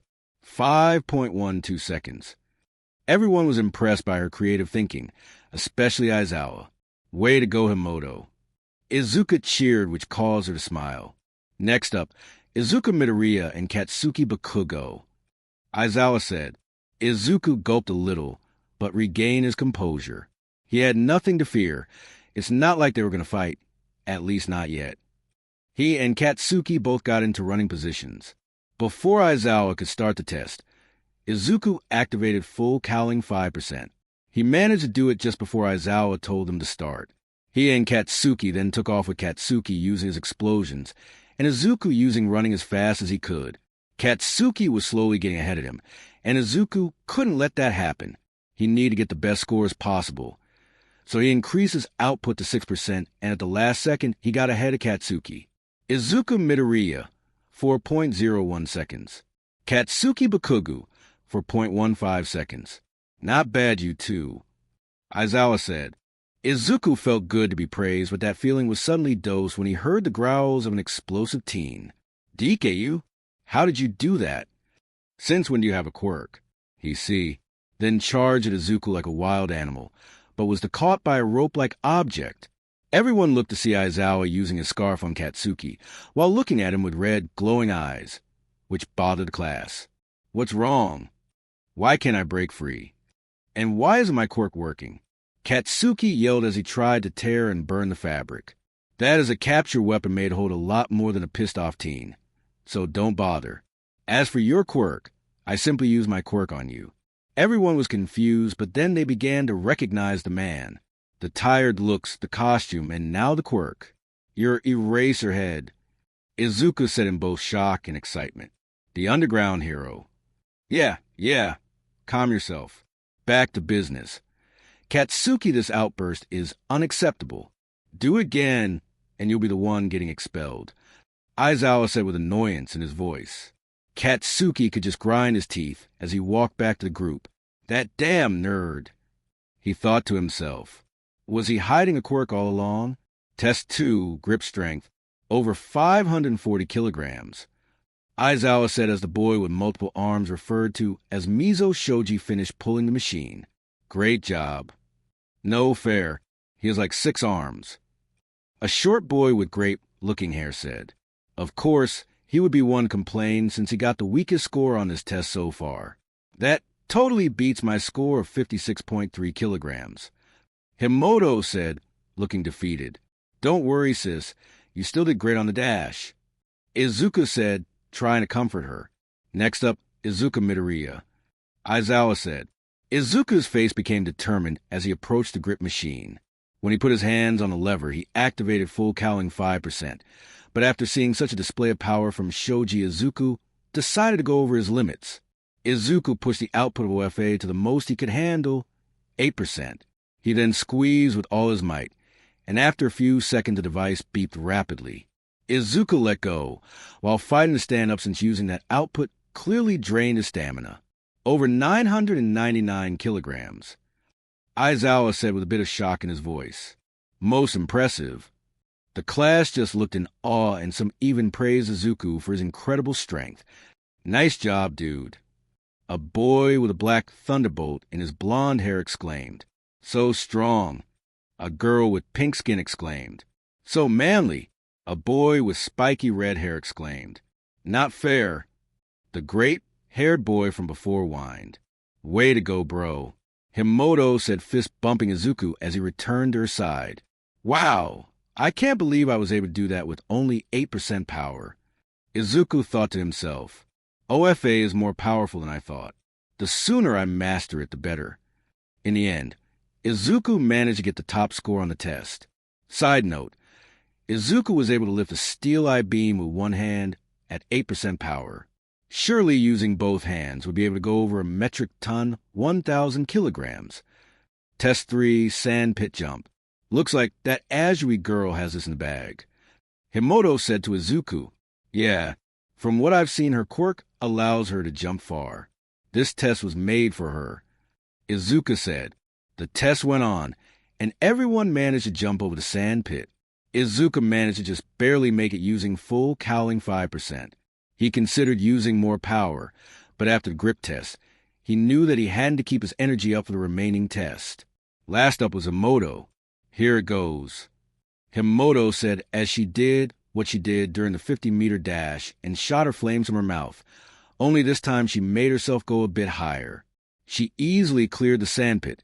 When it was time to land, however, she crash landed. Great job, Himoto. Izuku said as he ran over to help her up. This girl is creative, that's for sure. Aizawa thought to himself, And if I'm not mistaken, her files state that she and that Izuka kid are twins. But she seems to have more experience than him. Wonder what that's about. Test 4, ball throw. Infinity? How interesting. Aizawa said as the ball Achiko threw disappeared from into the sky. Her quirk, zero gravity, allowed her to remove the weight of things. So using it on the ball and throwing it gently worked out perfectly for her. Wow! Talk about overkill. Himoto said with a bit of jealousy in her voice. Relax, Himoto. You got over 178.2 meters, and in cool way, too. The way you use your fire to blast it, kind of like what Kaken did, was pretty smart. Izuku said with a comforting smile. Yeah, I guess. She said, feeling reassured. Last person for this test, Izuku Midoriya. Izuku once again got a look of determination in his eyes. He took the ball from Aizawa and stood in the circle. He then activated full cowling 5%, or he tried to, but nothing happened. What's going on? He thought, what can I? Oh, one more thing. Izuku looked to see Aizawa with his eyes red and hair standing up, meaning he was using his quirk, Erasure, on him. I know you've been holding back this whole time. I saw what you did at the entrance exam, and I want to see it again for myself. But using that breaks my finger. Izuka said, so? That's why we have Recovery Girl. You can see her after this is over. Now show me what you got. Aizawa said, almost demanding. Wait, he's been holding back this whole time? The class, though, in unison, except Himoto for obvious reasons. Izuka got into a throwing position and prepared to throw the ball. He reeled his arm back and launched it forward, and at the last second, he put 100% in his finger and used it to throw the ball into the sky. There was big air pressure that blew at the students in Aizawa, and everyone watched the ball go high into the sky. Soon the device in Aizawa's hand beeped, and he showed the score to everyone, 705.3 meters. The spiky red-hair boy said, How? The girl with pink skin said with wide eyes. The rest of the class were again amazed at Izuku's display of power. All except Katsuki, of course. What the fuck? He thought to himself. He got a better score than me. What is going on here? The rest of the test was pretty uneventful. The sidestep jumps. Both Izuka and Himoto did decently on it. The boy with the grape hair, who they learned was called Mineta, managed to do the best on the test, using the balls from his head to bounce side, to did great in the distance run. The sit-up and toe-touch test were all done well by everyone since their quirks weren't really a big factor in them. Test results. Okay, time for the final results. Aizawa said, the class got worried at the thought of being last. Some of them anyway. Aizawa then showed the class the results. Rankings. Momo Yaoyorozu, Shoto Todoroki, Izuka Midoriya, Katsuki Bakugo, Tenya Ida, Fumikichi Tokoyami, Mizo Shoji, Masahiro Ojiro, Eijiro Kirishima, Mina Ishido, Ochako Uraraka, Rikido Sato, Tsuyu Azui, Himoto Midoriya, Yuga Aoyama, Hanta Siro, Denki Kaminari, Kyoka Jiro, Toru Hagakure, Minoru Mineta. Everyone was relieved for not getting last, except Mineta, who began to cry and beg to retake the test. Oh, calm down, you crybaby. Aizawa said with a bit of annoyance in his voice. I'm not expelling anyone. I just said that to make you all do your best. Mineta breathed a sigh of relief, while Momo stated how obvious the ruse was. Now that that's done, you're all free to go. Make sure you grab your syllabus on my desk before you leave. See you all tomorrow. With that, Aizawa left, and everyone went to change and leave, although Deku went to go see Recovery Girl first. Aizawa ran into All Might when he turned a corner. Thought I sensed someone watching. He said with bored tone, Your class sure looks promising, doesn't it? He said with his trademark smile. Yeah, they certainly have potential. But if you're thinking I have a favorite or something, you're wrong as usual. Glad to see you're in a good mood. All Might said with a bit of smug in his voice. Just go home, Tashinoro. Or go save Cat from a tree with that smile of yours. I honestly don't care. Eyes were the left, and All Might soon went to the teacher's lounge. After school, after Izuka got healed, He met Himoto near the front gate. She gave him his syllabus, and the twins left for home. "Excuse me," a voice said behind them. They turned to see Ida run to them. "Oh, hey, you're Ida, right?" Izuku asked. "Yes, I am. I hope I'm not bothering you two, but I was hoping I could accompany you two to the train station. I wish to make conversation with you two in order to learn more about you." Sure." The twins sweat dropped. They had no idea what he said, but they were pretty sure he meant he wanted to walk with them so he could talk to them. Just then they heard another voice approach them. "Hey guys, wait up." They all looked to see Uraraka running to them. "Oh, hey, Achiko." Izuku said. "Hey, Izuku, and you're Ida, right?" Achiko said. "That is correct. Nice to meet you." Ida said with a bow. Achiko then looked at Himoto. "I think Mr. Aizawa called you." "Himoto." "That's me." Himoto said with a cheerful grin. "It's Himoto Midoriya. Nice to meet you, Achiko." "Uraraka." Achiko finished for her. "Achiko Uraraka." She then got a puzzled look on her face. "Wait, Midoriya? Why do you have the same last name as Izuku?" "Oh, 'cause we're twins." Himoto said without missing a beat. "Isn't obvious?" She said, pointing to her, and then Izuku. Achiko looked back and forth between them. She realized that Himoto basically looked like a girl version of Izuku. Their hair was the same color. It was also messy looking. They had freckles and green eyes. Himoto was taller than Izuku, though, but by only an inch. "Oh, now I see it." Achiko said, looking a little embarrassed. "Sorry, I could be so clueless."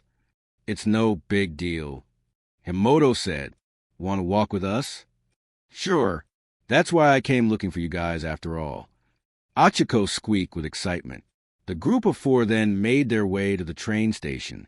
Along the way, Achiko spoke up again. "So, I think I got the names down," she said with a cheery tone. "Himoto, Ida, and Izuku, or was it Deku?" Izuku and Himoto finished at hearing that name. "Why would think that's my name?" Izuku asked. "Because that's what that Bakuga guy called you." "Why, that's not your name." "No, it's not." Himoto said before Izuku could answer. "Deku is a name/insult that Bakugo calls him to make fun of him because he thinks Izuku is useless. That is completely unacceptable." Ida said, shocking everyone. "That Bakugo is very unsportsmanlike." "Oh, well, sorry for calling you that. But if I'm being honest, I like that name." "Really?" The twins asked in unison. "Yeah, it gives me a vibe of do your best. Plus, I think it's kind of cute. You can call me Deku if you want." Izuku quickly said, causing Ida and Himoto to look in confusion. "Really? Okay." Achiko said cheerfully. "Why would he want to be called that?" Himoto thought to herself. "Last I checked, he hated that name." She then noticed that he was acting nervous, just like he was when they first met her. She then realized what his problem was, and a mischievous grin appeared on her face. "Didn't you say that name was an insult?" Ida asked confused. "It was..." Himoto said, causing the others to look at her. "But something tells me the meaning of that name is about to change." Himoto said with a teasing voice as she saw her brother hide his blushing face. The four new friends made their way to the train station after their first day of high school. They knew they would face challenges along the way. What they didn't realize was that those challenges would come sooner than they thought. Chapter 4. Deku is a hero's name. Izuku and Himoto rode on the train to school while looking over their syllabus. Today was their first real day at Udare, and they were discussing their classes together. "So what do you think we'll do for hero class?" Himoto asked. "Probably rescue training." Izuku said, "Or maybe battle training." Himoto said, looking excited. "In the first class? I doubt it." Izuku said, making Himoto's hopes drop. "Ah, but I want to do battle training. I mean, recuse is important, but you know me. I've always liked heroes fighting the villains." "Yeah, I know, but remember, there's more to being a hero than just fighting." "I know." Himoto said, looking a bit down. "Personally, I'm looking forward to lunch. I heard that the food is prepared by a pro hero." Izuku said, starting to get excited. "Yeah, that place is filled with pros. I still can't believe me, and you are actually going there together." Himoto said. "Believe Himoto," Izuku said, looking at his sister. We made a promise when we were kids to do this together, and I don't plan on breaking that promise anytime soon. Thanks, Izuku. Himoto said, fist bumping her brother. Later, in Class 1A, after they went through their normal classes, as well as lunch where they ate food prepared by the Pro Hero Lunch Rush, the twins sat in their classroom awaiting for their teacher to explain what they'll be doing today. Suddenly the door opened, and a booming voice spoke from the outside. I am here, like a normal person. That's when All Might came through with his Silver Age costume on. Holy crap, it's All Might, the red-haired boy, whose name was Ijiro Kirishima, said. So he is teaching here. The pink-skinned girl whose name was Mina Ashido said, and he's wearing his Silver Age costume. C said, Greetings, Class 1A. I am proud to tell you that I will be assisting with your hero class today.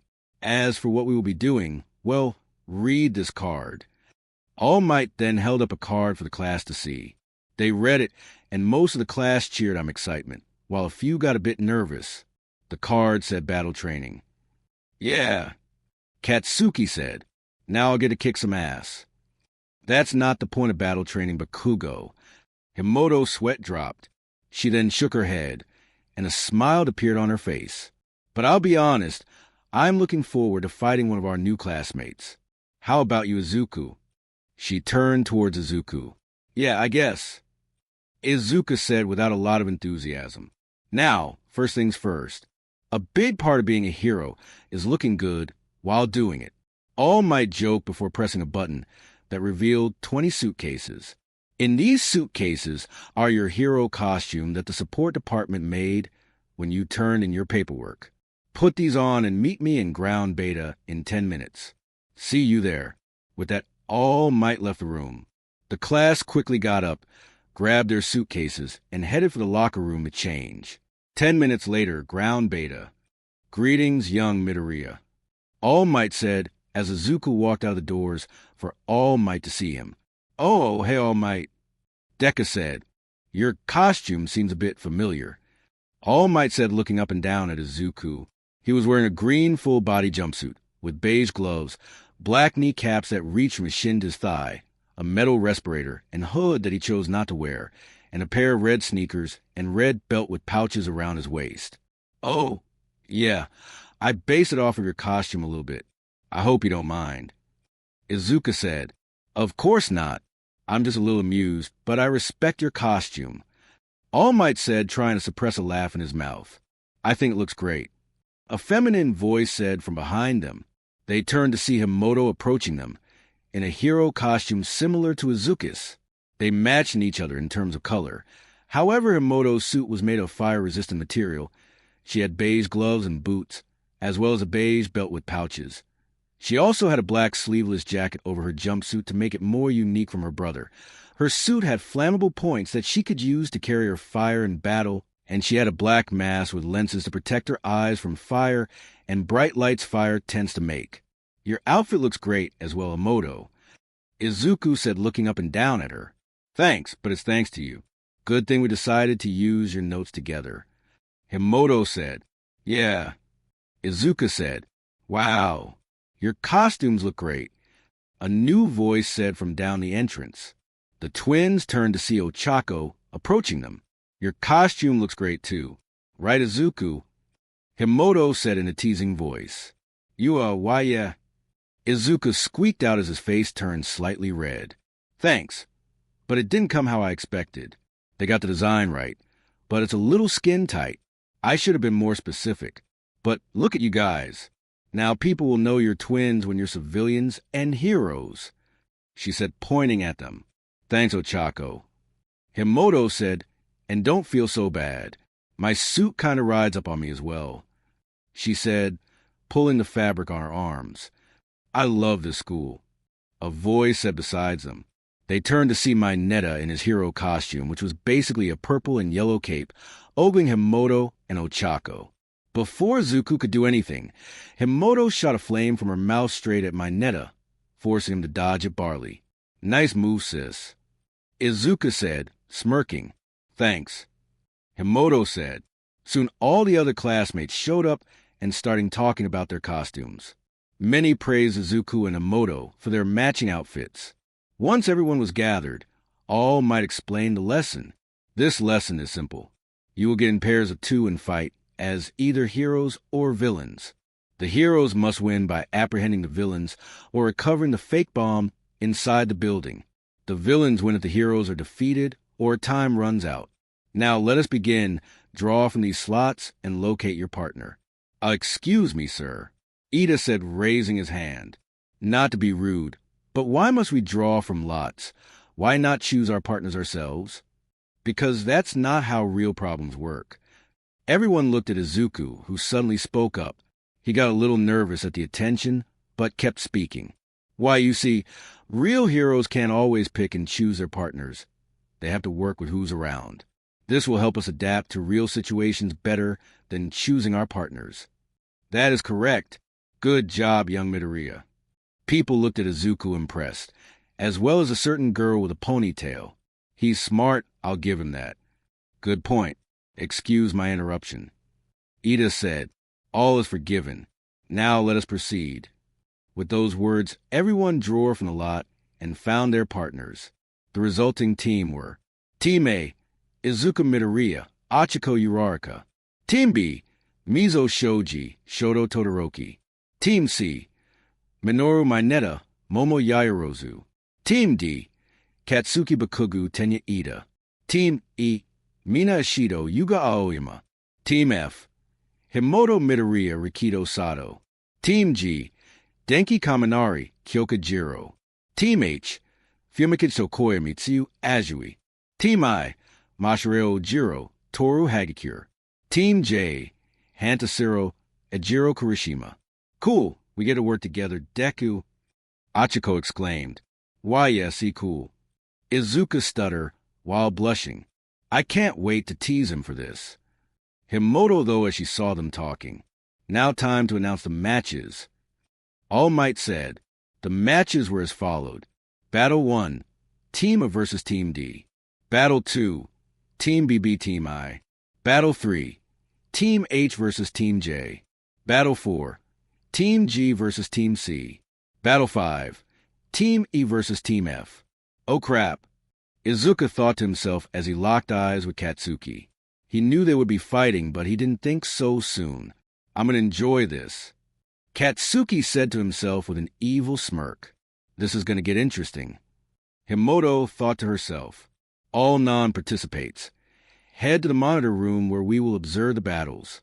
Team A, take this map of the building and use it to prepare. Team D, head inside and prepare your plan. You have 10 minutes. All Might said, then left to the monitor room with most of the students following. Let's head to the building, Deku. Achiko said cheerfully. Why, yeah. Izuku said a bit nervously. 9 minutes later, Izuku and Achiko. I think I got the layout figured out. Achiko said, looking at the map. We should just go floor by floor until we find it. If you think so. Izuku said, still a bit nervous.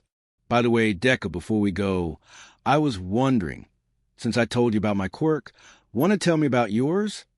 W. Oh, why, yes, sure. Izuku said. He knew he couldn't tell her what his actual quirk was, but he could tell her the excuse quirky and All Might came up with. And my quirk is superpower. It allows me to enhance my strength, speed, and other physical abilities depending on how much power I use. Although I can only use it at low percentages right now, so I can't become too powerful. Izuku said as honestly as he could. Wow! Achiko said with a beaming smile. Your quirk is awesome. I bet you could take out Ida and Bakugo by yourself. Glad she didn't ask why I can only use low percentages. Izuku thought to himself. Thanks, but I actually have a better idea than that. Izuku said. What is it, Deku? Achiko asked, giving him her full attention. As you can tell, Ma and Kat can have a weird relationship. I'm pretty sure he's going to ditch Ida and come straight for me. When he does, I'll take him on alone while you go after the bomb. That sounds like a good plan. Achiko said, but I don't think I can't beat Ida alone, especially since I already told him about my quirk at lunch today. Don't worry, Achiko. Izuku said, trying to sound reassuring. "I'll join you as soon as I'm done." "Okay, then. Let's do it your way." Achiko said with a smile. "You are thanks." Izuku stuttered. Before either could say more, they heard All Might on the earpieces were given. Time for planning is up. Let the battle commence. This caught the two off guard, but they regained themselves and proceeded into the building. 3 minutes later, third floor. Izuku and Achiko searched the building floor by floor like they agreed to. So far they had no luck. But with only a few floors left, they were bound to find it any time now. "We better hurry, Deku," Achiko said. "I think we're almost at the halfway point." "I know," Izuku said without looking toward her. "But don't worry, we've almost searched the whole building. And this floor is clear, so the bomb must be on the next one or top one. Shouldn't be long before we get down." Izuku pulled her away from a corner she was standing next to just in time for her to miss an explosion. "What was—" Achiko started, but stopped when she saw Katsuki standing there in his hero costume with an angry look on his face. "That was a cheap shot, Kakin," Deku said, looking at the explosive teen with determination. "Shut up, Deku," he shouted back. "Just get ready to have your ass handed to you, just like it always had been." Deku flinched a little bit, but pulled himself together and said without turning his head, "Achiko, this floor is clear. Head to the staircase and check the other two. When you find the bomb, see if you can get a hold of it. If you can't, let me know on the earpiece, and I'll come as soon as I can." Achiko was a bit shocked by his sudden change in mood, but responded with, "Got it. Be careful, Deku." She then headed to the staircase as Izuku and Katsuki stare each other down. "Think you can take me alone, huh?" Katsuki asked with a smug tone. "Ha! Don't make me laugh. You could never beat me before. Not without your guardian of a sister. My sister is like a guardian to me, but I don't need her to handle you. Not anymore," Izuku said, trying to sound confident. "Oh, why is that?" "Because you got some stupid quirk now," Katsuki said, preparing to attack again. "Guess again, Deku. You may not be quirkless anymore, but you're still useless." With those words, Katsuki launched at high speeds toward Izuku. He prepared a right hook to start his onslaught, but that's when Izuku dodged and countered his attack by grabbing his arm and slamming him into the ground. "Wow! Kakin, talk about predictable. I know you always start your attacks with a right hook, but you clearly didn't realize that." Katsuki was shocked. He had just been put on the ground by Deku. He was not going to stand for this. "Damn you, Deku. You got one lucky shot. But now I'm going to beat the crap out of you." He then launched at Izuku again. This time, however, Izuku activated full cowling 5%. Katsuki threw a punch, but Izuku easily blocked it. He then threw his own punch, but it was blocked as well. "Looks like 5% won't be enough," Izuku thought to himself. "But I'm not going to give up." "Hey, Kakin, this is it. This is the moment I show you. Deku is not the name of a weakling anymore. From now on, Deku is a hero's name," Izuku said as a cyan electric aura surrounded him. "Whatever. Let's get this over with," Katsuki said as he threw another punch at Izuku. He dodged it, but had to dodge again, and multiple other times. Katsuki clearly wasn't holding back. Fortunately, neither was he. Izuku grabbed Kataki by the arm once again and threw him into the wall. Kataki winced in pain as he tried to regain his balance. "Deku, come in, Deku," a voice said from Izuku's earpiece. "Achiko," Izuku said, "I found the bomb, but Ida has it pretty secure. I peeked in the room the bomb is in, and I noticed there aren't any objects for me to use my quirk on. Ida must have gotten rid of them. I might need your help." Sorry, Achiko. I'm still busy with Kakin, but I don't think he'll last much longer." Izuku didn't really mean that. He knew Kataki well enough to know that he never went down easy. After regaining himself, Kataki lunged at Izuku again. Izuku realized he had to finish this as fast as possible, so he decided to get serious. "Smash!" Izuku yelled as he threw a punch right at Katsuki. Kataki blocked it with his arms, but the impact sent him flying backwards into the wall. Katsuki was surprised at the display of power. It was clear he was going to have to need more power for this situation. Suddenly, his grenade gauntlets made a click, which caused a smirk to spread across his face. Yo, Deku, you want to prove yourself to me. Let's see how well you handle this. Katsuki said as he aimed his gauntlet toward Izuku. The glow it was emitting was a clear sign that it was not good for him. Young Bakugo stopped this at once. That attack looks like it could be lethal. All Might shouted through the speakers. Don't worry. He'll be just fine as long as he dodges like the coward he is. Katsuki with an evil smirk. Izuku got a bad feeling, but then he had a great idea. Achiko, listen to me. Izuku said as quickly as he could. When you hear a loud boom, head straight for the bomb, okay? A loud boom? Achiko said confused. What are you? Okay. Izuku said, leaving no room for argument. Okay. Achiko said, surprised by Izuku's tone. With a pull of the pin, Kataki shouted die. As a huge fire blast came from his gauntlet, Izuku almost dodged, but that would ruin the plan. Putting his hand up, he put 100% power into his middle finger and flicked it with his thumb, all while shouting, Delaware Smash. The fire blast stopped completely and then started heading back to its source.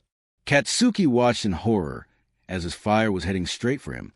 He tried to block the attack, but it was far too much for him. A huge hole was made into the side of the building, and Kataki came flying out and landed on top of another building, where he laid there unconscious. When the smoke cleared, Izuku looked at what he had done. Ignoring the pain in his finger, he thought to himself, Did I do that? Meanwhile, monitor room. Whoa, what was that? Kaminari said, Whatever it was awesome. Kirishima said, Hey, that's your brother, right? Mina asked Himoto, guilty as charged. Himoto said smugly, Wow. Jairu said to Yaoyorozu, That Izuku guy sure is strong, isn't he? Yes, and from what I've seen, he also seems smart. Momo said out loud, then thought to herself, He seems like an interesting person. Back with Izuku. After a few more moments of processing, Izuku shook his head and got back to the plan. No time to waste. I need to go help. Just as he started moving towards the staircase, All Might spoke into the speakers. The bomb has been captured. The hero team wins. What? Izuku said, then ran as fast as he until he came across the room where the bomb was. There he saw Ochiko leaning against the bomb and Ida wallowing in defeat. Darts, he said in a villainous tone. How could I be bested by do-gooders so easily? Is he? Izuku's sweat dropped. He's been doing that the whole time. Achiko said, holding back a laugh. He realizes it's over, right? Let him have a little more fun. Achiko said, So you got the bomb when... Izuku was then cut off. When a huge explosion came and caused Ida to get Achiko said, I didn't think you understood what I said. I was about come help you myself. No, I heard what you said. It took me a while to process it, but looks like I did just in time. Totally. Now, what about your finger? Achiko asked, looking at Izuku's limp finger. I'll take care of it. A voice said from the room door. They looked to see Recovery Girl. Then I'll take care of you, young man. She said with a hint of anger. Gulp. Yes, Recovery Girl. Izuku said, feeling slightly defeated. Once Recovery Girl had healed Izuku's finger, she went to collect Katsuki and bring him to the nurse's office. The 3 students returned to the monitor room, where Izuku was swarmed by nearly everyone. Dude, that attack was so manly. Kirishima exclaimed. Yes, quiet flashy, I might say. Aoyama said, By the way, my name is Yuga A. Hi, I'm Mina, the pink-skinned girl said. Mina Ishido, I just want to say your quirk is amazing. Izuku was taken aback. He never thought he would be this popular in his life. That's when Himoto stepped between them. All right, people, give the guy some space, and give some credit to his partner, too. She touched the bomb after all. Himoto said, looking towards Achiko. Yes, everyone calm down. All Might said, getting everyone's attention back. Now, can anyone tell me who the MVP is here? That would obviously be Midoriya. Momo said. Everyone looked at the girl in the highly revealing costume, especially Mineta. He knew that Bakugo would come straight for him, and not his partner. So he told her to go on while he took care of Bakugo. Then when Bakugo was about to unleash his ultimate attack, he not only countered it with his own, but he informed his partner of it, so she could use it to her advantage. That is correct. Great job, young Yaoyorozu. All Might said while thinking to himself. She said more than I was going to say. No wonder she got recommended here. All Might then cleared his throat. So, let's begin with the next round. Team B and I, make your way to the field at once. The teams then headed to the field, and Izuku walked toward Himoto. You were awesome out there, Izuku. Himoto said with a smile. You even managed to defeat that bastard Bakugo. Thanks, Himoto, but I didn't technically beat him. I just used his own attack against him. I didn't defeat him with my own moves. Sigh. Sure, Izuku, you did a great job anyway. The twins' fists bumped each other as they looked at the monitor screen to watch the remaining battles. Battle 2. Hagakure and Ojiro had finished thinking of a plan to keep the heroes away from Bomb. Suddenly, the air got cold, then the floor and walls were encased in ice, trapping both the feet. Not long after, Todoroki came walking and looking bored. Looks like you were right, Shoji. The bomb is here. Although I'm a little disappointed about the lack of resistance. The villain team tried to stop him, but Hagakure couldn't break loose. Neither could Ojiro, even with his tail. Todoroki gently touched the bomb, and All Might announced the hero team as the winner. Todoroki then touched an ice wall, and all the ice immediately melted. Everyone who was watching were impressed by his ice-controlling quirk, especially Izuku. His quirk is really strong. He might make a good rival. Battle 3. Azui scaled the building from the outside and located the bomb through a window. She then used her tongue to pull Fumikage up, and the two burst into the room to find Kirishima alone. Zero, get back here quick. They came through the... He was cut off when Fumikage used his quirk, Dark Shadow, to attack Kirishima. He tried to throw the shadow out of his way, but the shadow was far too quick. It was like fighting a ninja. Zero arrived just in time to see Azui jump onto the bomb, declaring the hero team the winner. Battle 4. After using her quirk, Earphone Jack, to locate where the villain team was, Jairu and Kaminari made their way to the floor. When they got there, however, Jairu stepped on some sort of ball, and her foot became stuck. Ha! It worked, Mineta said as he jumped from behind a pillar.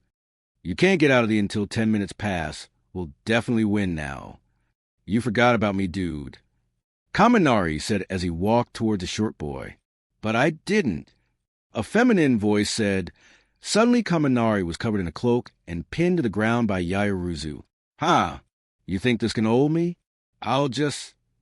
Kaminari said as he unleashed a burst of electricity, but Yaoyorozu didn't move at all. Don't bother. This is an electric-proof cloth. You're useless in it, Yaoyorozu said. Kaminari's face went wide in shock. How did you know my weakness? The only person I've told that to since I got here is... Mineta. Sorry, dude, but I need to look good in front of the ladies, especially one with a cup size like hers.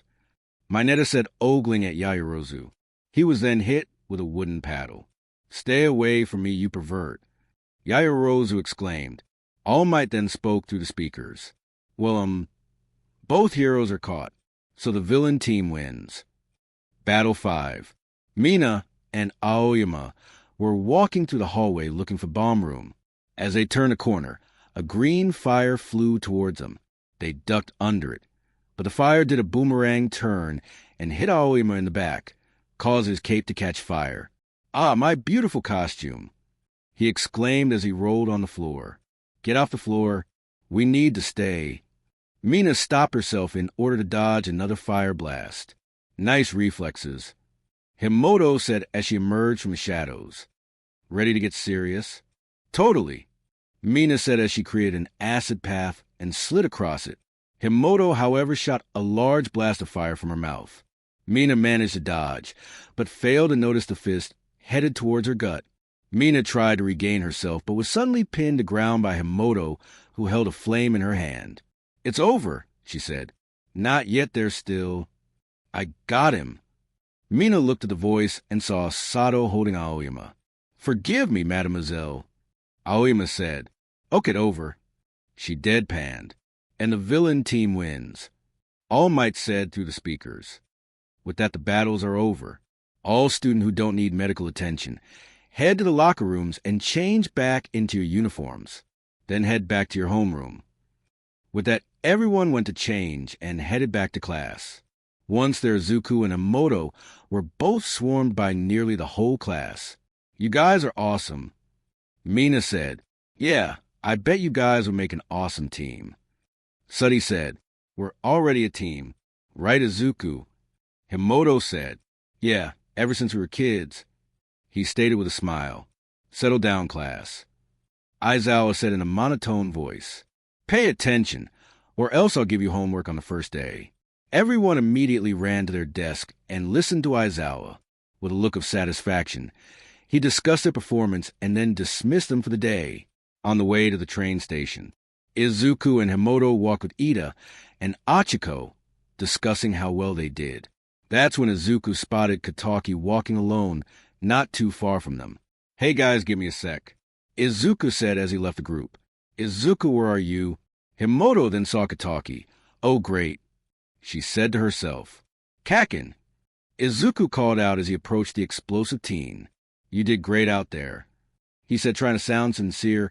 That special move of yours sure is powerful. If you had more training, you could... Shut up, Kataki said in a surprisingly calm tone. This was enough to cause Izuku to stop and listen. Without turning his head, Katsuki spoke again.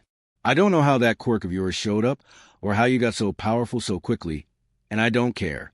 You're still a useless Deku, and before you start bragging about it, you didn't beat me today, not for real anyway. When we do have a real battle, I'll defeat you with ease. That will remind you of who you really are. Until then, stay the hell away from me. Kataki walked away without saying another word. With nothing left to do, Izuku returned to his friends. Correct me if I'm wrong, but did you just talk to Bakugo without any yelling involved? Himoto said with a surprised look. No, you're right, Himoto, but something tells me Kakin is going to start doing more than just yelling very soon. If he does, I'll be there for you, just like I always have. Thanks, sis. Let's get to the station now. Izuku and the others began to walk towards the train station. As Himoto and Achiko started talking about their performances, Izuku thought to himself, I appreciate you looking out for me, Himoto, but I think it's time I start learning how to start fighting my own battles. Chapter 5, Average School Day. Izuku and Himoto were walking on the path to Yue. Himoto was very excited for some reason. What's up with you, sis? Izuku asked. Oh, nothing. Just can't wait to do more combat training. Hope I get to go against that hothead Bakugo. I don't think we're going to have combat training again. They'll probably give us something else. You don't know that. The teachers could probably put us on one-on-one battles. I already have a great scenario, heroes and villains. Himoto suddenly stopped while standing still. Himoto? What's... Izuku looked ahead and saw what she saw. Countless reporters were in front of the entrance. It looked like they were trying to get past the entrance and enter the main building. What's going on? Why are they... Look, students, a reporter said, pointing at the twins. The next thing they knew, they were surrounded by journalists and cameramen. Suddenly, a woman worked her way through the crowd and asked the siblings a question. You too. What's it like learning under All Might? All Might, the twins thought together. Now it made sense. You must be learning a lot from the #1 pro. Could you tell us what exactly you're learning? Izuku grabbed Himoto and started guiding her through the crowd. Sorry, we can't talk about that stuff. We have to get to class. They eventually got through the entrance and headed for class. Get back here, the reporter lady said. I'm not done talking. As she approached the entrance, it was sealed off with metal gate. The woman fell back in fear as the rest of the campus was put on lockdown. Well, that solves that, Izuku thought to himself. 10 minutes later, Class 1A. Ignoring the crowd outside, class began and went on as usual, up until Mr. Aizawa made an announcement. Attention! The class suddenly stopped talking and focused on Aizawa. First off, I want to say good job on yesterday's training. You all did very good for your first test. Thought some of you could use a bit more practice. And I don't mean with your quirks, I mean with your attitudes. Aizawa said as he glanced at Bakugo, causing him to scoff, and Himoto to giggle quietly. But enough about yesterday. Aizawa said, time to discuss today's events. The class was suddenly grazed with nervousness. What would their strict teacher pull out today? Another quirk assessment test? Another threat of expulsion? You will be choosing a class representative today. Aizawa said. The class suddenly signed in relief, and not long after, everyone was raising their hands while saying how they would be fit for the role. Calm down. Aizawa said, which made the class stop. We can only have one representative. Does anyone have an idea on how to select one? I do, sir. The class all turned to see Ida, raising his hand. Why don't we have a voting system? That's a good idea, Ida. Aizawa said, you will each write down the name of who you wish to be the representative, and to make it fair, you will not be allowed to vote for yourself. Everyone okay with that? Feeling that this was the best course of action, the class agreed, so Aizawa passed out sheets of paper for everyone to write on. Once everyone write their vote and put in the box, Aizawa went through the votes and counted who got the most. Okay, the votes are in. Aizawa looked at the class and spoke. The winner is Izuku Midoriya, with 3 votes, while the runner-up goes to both Himoto Midoriya and Momo Yaoyorozu with 2 votes. With those 2 come up, I have a way to break the tie. Himoto and Momo went up to the front of the class, where Aizawa flipped a coin in order to break the tie. The winner ended up being Himoto. Okay then, the president is Izuku Midoriya, while the vice president is Himoto Midoriya. Hey, that means the class is led by one family. Kirishima said, man, they're so lucky. Kaminari said, yeah, I guess we are. Izuku said, rubbing the back of his head. Okay, Aizawa said, getting the class's attention back. Now that that's done, we will begin with normal activities. Izuku and Himoto went back to their seats and waited for further instructions, all while Izuku thought to himself, can I really do this? Lunch period, cafeteria. Izuku was sitting by himself at a table. He was about to eat his gourmet ramen when a feminine voice spoke. Hey, Deku, can we sit with you? Izuku looked up to see Achiko and Ida. Oh, hey guys. Yeah, you can sit with me. It's not like Himoto is going to come anytime soon. Where's Himoto anyway? Ida asked. She's over there. Izuku pointed to the table where Himoto was sitting with Mina Ishido and Tsuyu Azui. Himoto's POV. So Mina said, how's it feel to be representatives with your bro? Well, it's not too weird. Himoto said, we've always done a lot of things together. Me and Izuku are kind of inseparable. You two are the best people to lead the class, ribbit. Tsu said, that's why I voted for Izuku and Mina voted for you. Really? Himoto said, looking slightly embarrassed. Thanks. And I bet the other person that voted for me was Izuku himself. Yeah, you could be right. Mina said, looking over where Izuku was. Your brother sure is a nice guy. I'll bet he had a bunch of girls chasing him back in middle school. Himoto said, rubbing her arm. I wouldn't be too sure of that. Izuku has always been shy when it's come to girls. But what? Mina and Tsu asked simultaneously. Don't tell her I said this, but I think one of my best friends from middle school has a crush on him. Izuku's POV. The 3 students saw Mina squeal in excitement from across the cafeteria. They didn't know what Himoto said, but it was surely something interesting.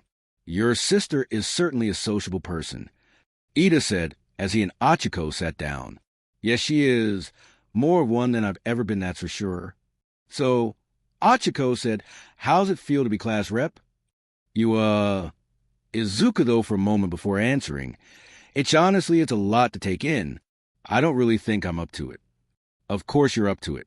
Ida said, surprising the 2. You're a tactical, skilled, humble leading figure.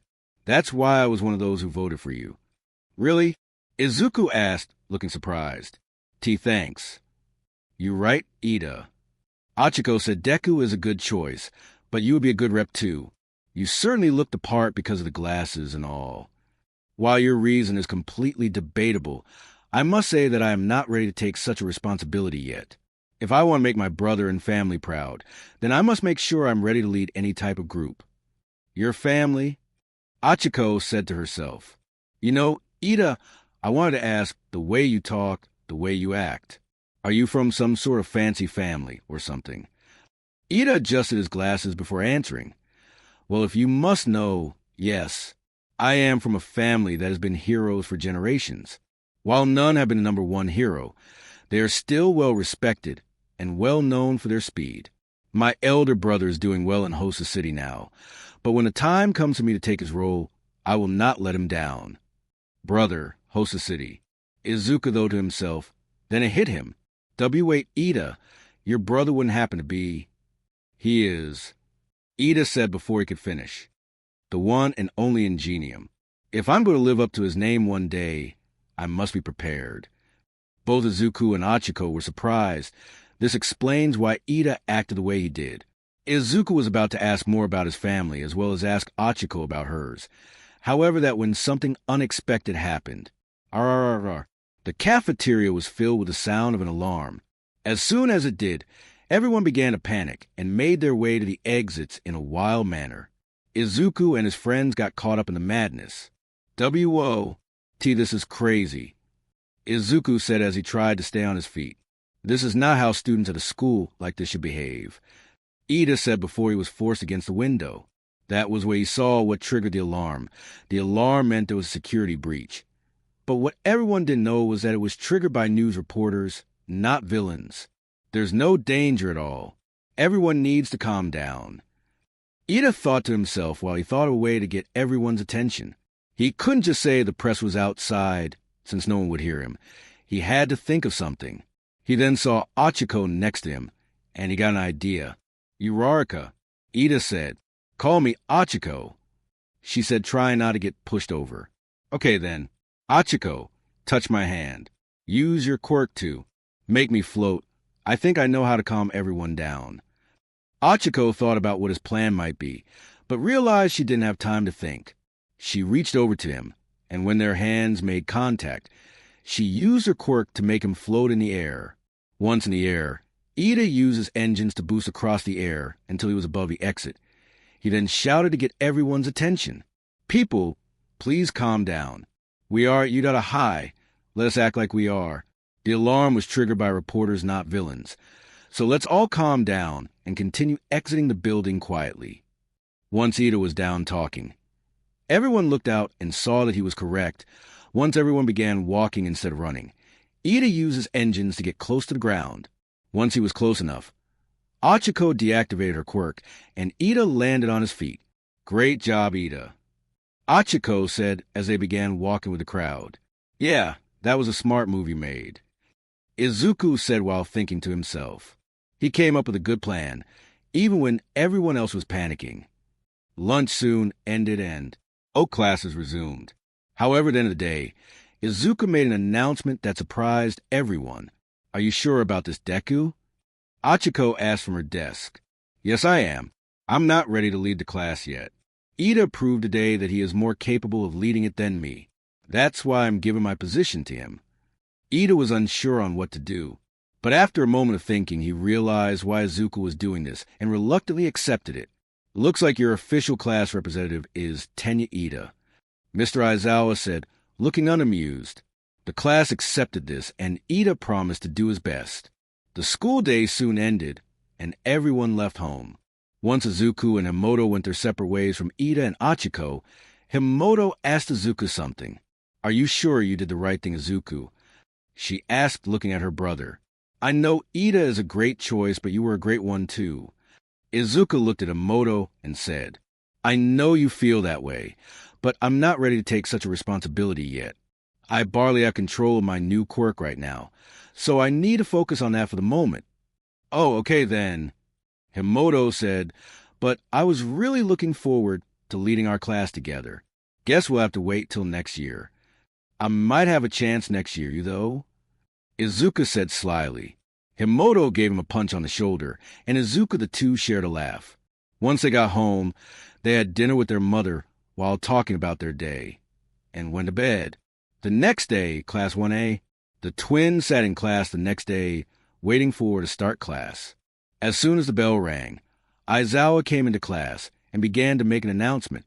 Good morning, class. Today we will be having another hero lesson. Last one was about battle. This one will be about... He held up a card with the word rescue on it. Yes, Izuka said.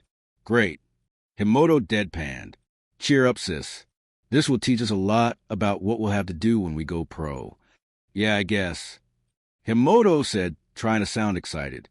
The class then went to put their hero costumes on, except for Izuku, since his costume was still being repaired from his battle with Bakugo. Once everyone was on the bus, they began a 20-minute drive to an off-campus facility for their training. On the bus, so Mina, Himoto said, while looking at Mina, who was sitting beside her, "Are you excited about this training?" "More excited than you seem to be," Mina said with a smile. "What can I say? I like battle more than rescue. Is that a bad thing?" "Don't ask me, I'm just a trainee." The girls shared a laugh, while Izuku watched from across the center. Wow, he thought. They're already on a first-name basis? That's just Himoto, I guess. Izuku was then brought out of his thoughts by a tap on his shoulder. He looked to see the frog girl, whose name was... H.A. I don't want to be rude, but what was your name again? It's okay. That's not rude, Ribbit. I'm Tsu Azuri, but call me Tsu, just like your sister does. Heh, of course she does. Izuku muttered to himself. Nice to meet you, Tsu. Hey, how come you didn't sit next to Himoto and Mina? Don't you sit with them at lunch? Yeah, but I want to get to know you a little more, Ribbit. You seem like an interesting person. The way you gave your position to that Ida guy, the way you beat up that Bakugo guy. Not too far from them, Bakugo scoffed, but they didn't notice. And your quirk. I'll be honest, your quirk reminds me a lot about All Might's quirk. Izuku's eyes widened. He turned to face Himoto, who had heard what Tsu said and also had a nervous look on her face. To make matters worse, the other classmates soon joined in on their conversation.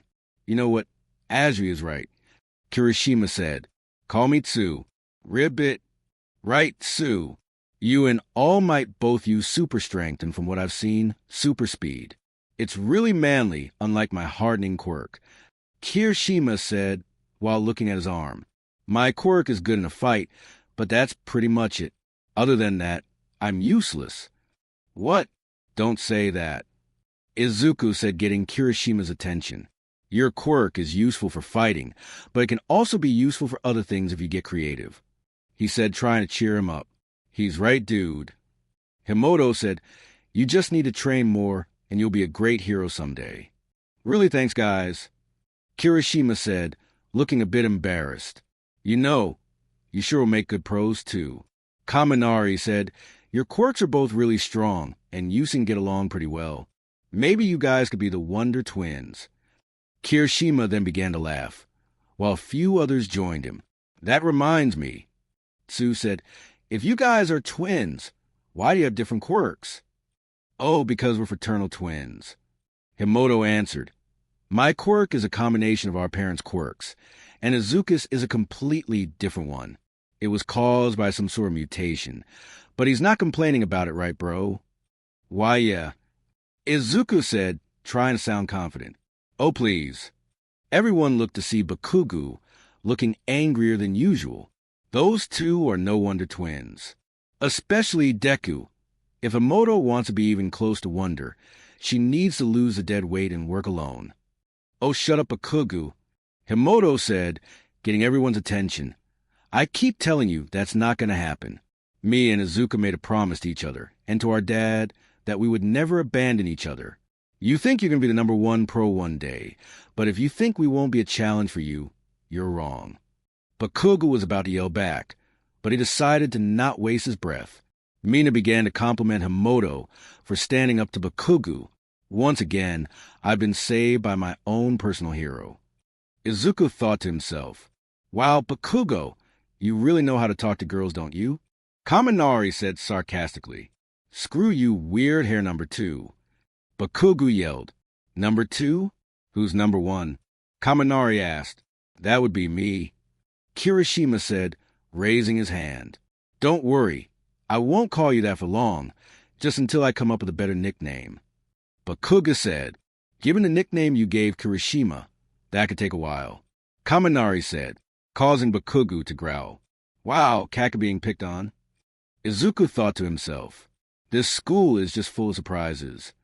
Whatever you guys are talking about, finish it quickly. We're almost a facility. Aizawa said. Everyone kept talking about other random things until they arrived at a large dome-shaped building.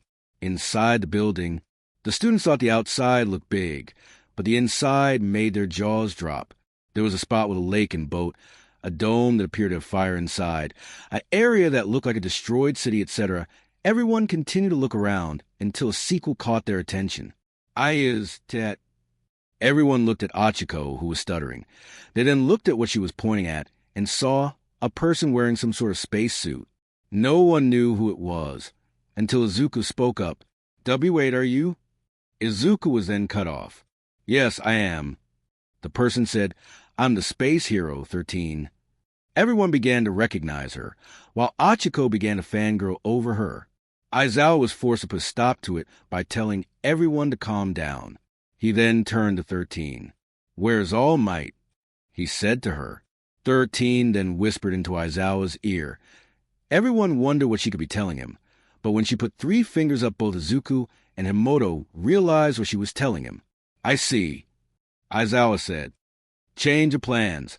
All Might can't be here for this lesson, so we're going to continue without him. Everyone began to ask why, but Aizawa quickly shot them down. Listen up, students. 13 said, You're all aware of my quirk, right? Oh, I know. Achiko said excitedly, Your quirk is Black Hole. It allows you to suck things up into a portal you create. Yeah, that's a simplified way of saying it. But there are some important things to know about it. My quirk is good for saving people, but if I'm not careful, I can hurt more than I save. Same goes for all of you. Your quirks can do more harm than good if not used properly. So today we will be focusing on rescuing rather than fighting. You will try your best to rescue the hostages while causing minimal damage.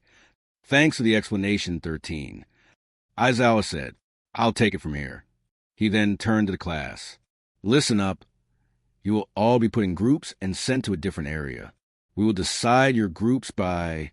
Aizawa stopped speaking when the lights flickered in the building. When the flickering stopped, Aizawa felt something sinister coming from the center of the building. He looked to see something that almost made him gasp. In the center plaza, a black and purple portal appeared. Out of it came dozens of villainous-looking people. Some even carried weapons. The last to emerge were 2 individuals. One was a young man with white hair and hands covering his body. The other was some sort of bird-looking creature with its brain exposed. So, the young man said, This is where All Might will take his last breath? It seemed like a fitting spot. A wicked smile appeared on his face. This is going to be fun. Chapter 6, Attack of the League. So, the young man with hands all over his body said, This is the place where All Might will take his final breath? How fitting. A wicked smile spread across his face. This will be fun. Oh crap. Aizawa said, Is this part of the training? Kirishima asked. No, it's not. I don't know how, but somehow real villains have infiltrated the facility. 13, get the students out of here now. I'll hold them off while you guys go get help. But sir, Izuku said, you can't fight all those guys by yourself. Your quirk is only good for one-on-one fights. Aizawa turned to Izuku with a smug grin on his face and said, Kid, you can't be a pro if you only have one trick. He then put his goggles on and shifted from teacher mode to hero mode. With a determined look on his face, Eraserhead launched toward the villains and began to wrap some in his scarf while canceling out the quirks of whoever he could. Name, Eraserhead. Quirk, Erasure. Quirk description.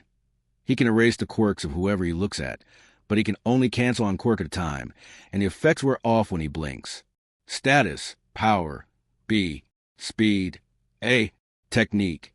A, intelligence. A, defense. B, looks like he has it covered.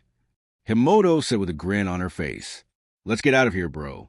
Okay then, Izuku said before he and the rest of the class began to follow 13 towards the exit. But just as they got halfway to the door, the purple mist that appeared at the plaza suddenly appeared in front of them. Greetings, A sinister voice said from the mist, "Sorry to get in your way, but I have a question for you, 13. 13 stepped up prepared to fight. "Who are you people? Why are you here?" She said, "Who are we?" The mist said as a pair of yellow eyes appeared in the center. "We are the League of Villains. My name is Kurojiri, and the reason we're here is quite obvious. We're here to kill All Might." Everyone gasped softly, especially Izuku and Himoto. However, he doesn't appear to be here. We expected him to be at this facility according to the schedule. Would any of you happen to know where he is? "Kids, stay back." 13 yelled as she began to use her quirk. Name, 13. Quirk, black hole. Quirk description. She can generate a black hole suction that can disintegrate anything, even light. She must be careful, though. One wrong move and she could injure or even kill someone. Status, power, B. Speed, D. Technique, B. Intelligence, B. Defense, B. A black hole appeared in front of 13, and it began to pull the villain in. Exclamation point. Yelled, "You're the fastest one here, right? While I hold him off, go around him and head out the doors to UA get help and return here as soon as possible." "Yes, ma'am." Ida said as he got into runner's position. Then with a burst of speed, Ida ran past Kurojiri and fought the doors. "Curses." Kurojiri said, "I'll have to inform my associates of this, but first I must take care of all of you," starting with 13. A portal appeared in front of him. The portal caused a black hole to appear behind 13 and damaged the back of her suit. 13. Achiko screamed as 13 fell to the ground. "Damn, this guy is strong." Kirishima said, "Time to take him on ourselves." Bakugo yelled as he ran towards Kurojiri. Kirishima ran after him in order to stop him, but it was too late. The class was then covered by the purple mist, and before anyone knew it, most of Class 1A was gone. Only Mina, Aoyama, Shoji, and Achiko were left. What happened to everyone? Achiko said with fear in her voice. "Oh, don't worry. They're not dead yet." Kurojiri laughed as he teleported away. "Looks like his quirk is some sort of teleporting quirk," Shoji said as he held the unconscious 13. Aoyama said, "So our class must be somewhere around the building. But where?" Achiko said, "Locations for you, winky face. Flood zone, Izuku, Tsu, and Mineta. Downpour zone, Tokoyami and Himoto. Landslide zone, Todoroki, Shiro, and Ojiro. Ruin zone, Bakugo and Kirishima. Mountain zone, Yaoruzu, Jiro, and Denki. Conflagration zone, Hagakure and Sato. Flood zone. Izuku found himself falling into a body of water. He closed his eyes as he entered the water. When he opened them, he saw nothing but blurry water all around. He was just about to move when a figure began to approach him, and it did not look friendly. It was some sort of shark-looking man. He was about to move away, but before he could, the man was kicked by a green blur. Izuku was then picked up by a pink line and pulled to the surface where he was put onto a ship. Once he collected himself, he looked around and realized where he was. "I'm in the flood zone, so I'm still in the USJ." He looked down at the water to see the green blur from before emergency. It was Tsu, and she was carrying a nervous-looking Mineta. "Thanks, Tsu." Mineta said, "I was scared at first, but the feeling of your boobs makes me feel safe." Tsu's face went red.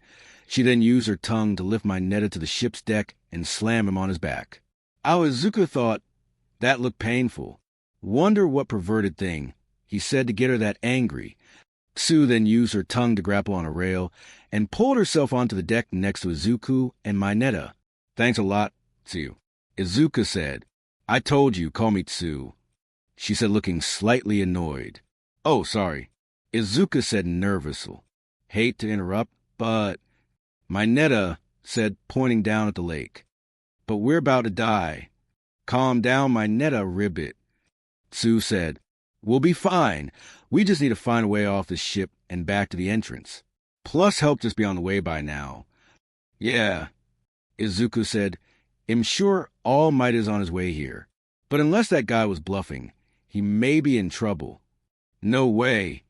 Mineta said, "These guys stand no chance against All Might. That's a good point.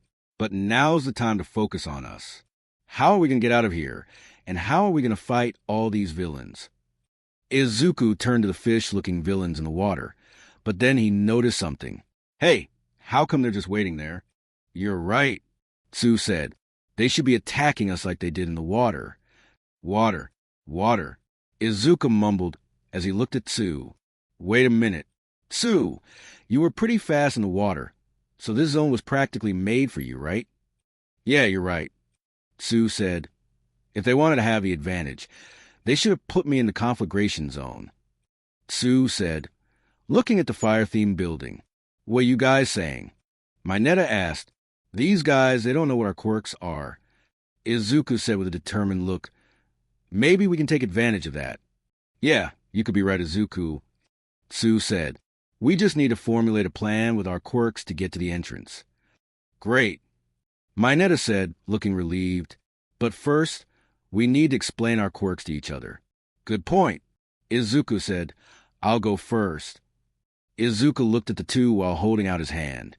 Then he clenched his hand into a fist and cyan electricity crackled around it. My quirk is superpower. It enhances my strength, speed, and other physical status to higher levels. The more power I use, the stronger I get. Mineta and Tsu's eyes widened at this. Wow, that's a strong quirk. Ribbit. Like I said before, it's a lot like All Might's. Not quite. Izuku said, deactivating his quirk. It has a big drawback. If I use too much power, my body won't be able to handle it, and I'll break my bones. Oh, Tsu said, looking a little worried. That explains a lot, actually. So much for you taking care of everything for us. Mineta said, looking nervous again. Don't worry, guys. I'm sure your quirks can help just as much as mine can. Izuku said, my quirk might be... Tsu said, it's called Frog. It basically lets me do whatever Frog can, like extending my tongue far, hop really quickly, climb up most surfaces, swim really fast, and... Tsu paused for a moment before speaking again. Spit out my stomach, so I can clean it.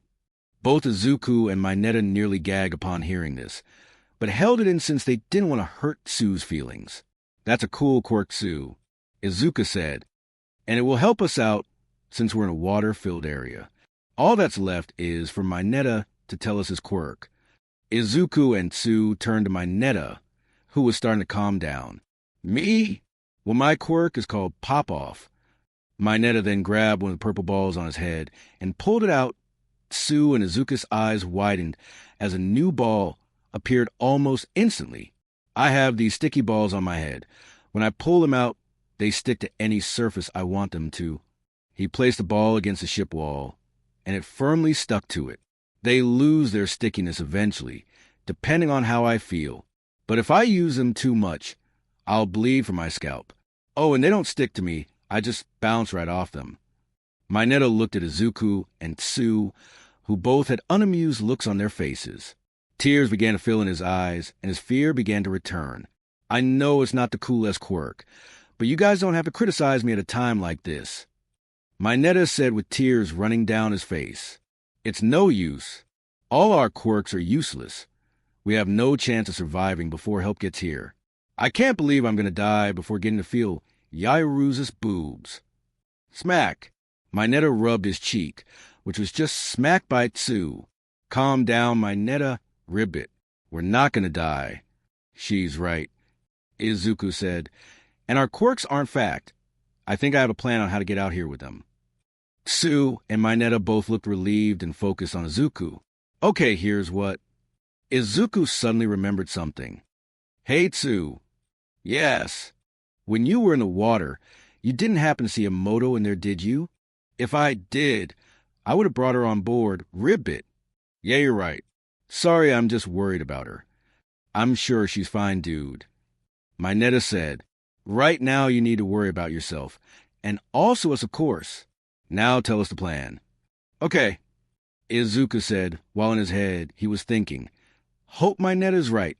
Wherever you're a Moto, I hope you're doing good. Downpour zone. Himoto opened her eyes to find herself in an alleyway. It was dark and raining with no signs of stopping. Good, you're awake, a voice said. Himoto looked to see Tokoyami. The bird-head boy had a serious expression on his face. Tokoyami, Himoto said, rubbing her eyes.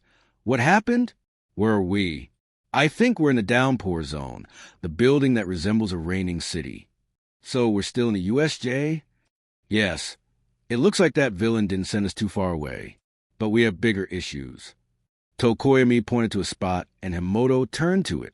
She saw an unconscious man with a hammer for a hand. Who's he? She asked. He tried to attack us while you were unconscious. I was able to beat him, but I have a feeling he's not alone. So, looks like we'll have to fight our way back to the rest of our class. Yeah, but I'm sure we can handle it. Especially since we're in a darker zone. My quirk will be stronger here. Wish I could say the same. Himoto said as she blew a fire from her mouth that quickly turned to smoke. Rain like this will make my fire useless. Well, then you'll have to rely on your combat skills. But from what I saw during the battle train, you have lots of that. Yeah, kinda, Himoto said with a nervous look. She may have had some fighting experience, but she never really spared with anyone except Izuku, and she always held back against him. Himoto suddenly realized something. Tokoyami, the bird-headed boy, turned to her. Have you seen Izuku around here? No, only you. As far as I know, he ended up somewhere else. Okay, I hope he's safe. Himoto said, I'm sure he's fine, judging by the skills he showed during the battle training. I'll bet he's on his way to the entrance as we speak. As long as he's not with Bakugo, he's all right. Well, a new voice said, What do we have here? Himoto and Tokoyami looked to see a man with horns surrounded by other villainous-looking men. Be careful, Himoto. Tokoyami said, Don't worry, I'll be fine. Himoto said as she got into a fighting stance. A shadow creature then came out Tokoyami's torso. You ready, Dark Shadow? He said. The shadow nodded its head. Name, Fumikage Tokoyami.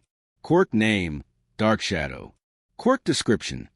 He can summon a shadow monster from his body to do his bidding. When in dark areas, his monster becomes more powerful but harder to control. Status, power, C. Speed, C.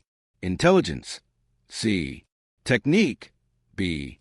Defense, B.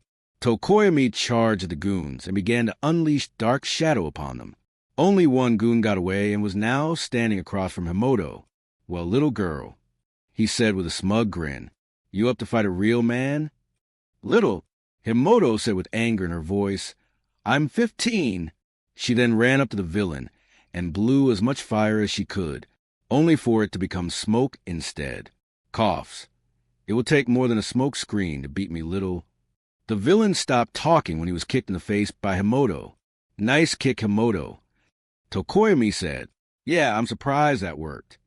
Himoto said, looking proud of herself. Maybe we can tag team these guys. Good idea, Himoto. Tokoyami said. The two then made their way to the exit. Anytime they came across a villain, Himoto would blind them while Tokoyami used Dark Shadow to throw them against the wall or floor. Looks like we'll be fine. Himoto thought as Tokoyami defeated another villain. Wonder how everyone else is. Landslide zone. Ah! A thug said as his body was frozen and just scoffed at how weak these villains were. Man, I thought these guys would be tough. Ciro said as he wrapped a villain with his tape and threw him against a rock. Yeah. Ojiro said as he kicked another villain in the face. These guys are easy. Although I think that's mostly due to Todoroki. Thanks, man. Todoroki didn't respond. Instead, he turned his attention to a man frozen from the neck down. Listen up, he said in a cold tone. If I leave you all like this, you'll die of hypothermia. If you don't want that to happen, tell me why you're here. The man clearly didn't like the thought of dying, so he answered right away. W, we're here, B, because that hand guy, P, paid us, he said, shivering. I honestly don't know what he wants T to do, B, but I think H, he said S something about killing All Might with that bee-bird-looking thing. Todoroki paused for a moment. So that creature is more than just a thug. If it can combat All Might, it must be very powerful. He then realized that he and his allies needed to get to the main entrances immediately. You too, he said, facing Sato and Ojiro. You done playing around? Not what we were doing, but yes, we're done, Ojiro said, slightly annoyed. Then let's get out of here. Todoroki said as he began to walk away. Hey, wait, one of the thugs said. W, what about us? Another one said, we don't want to die.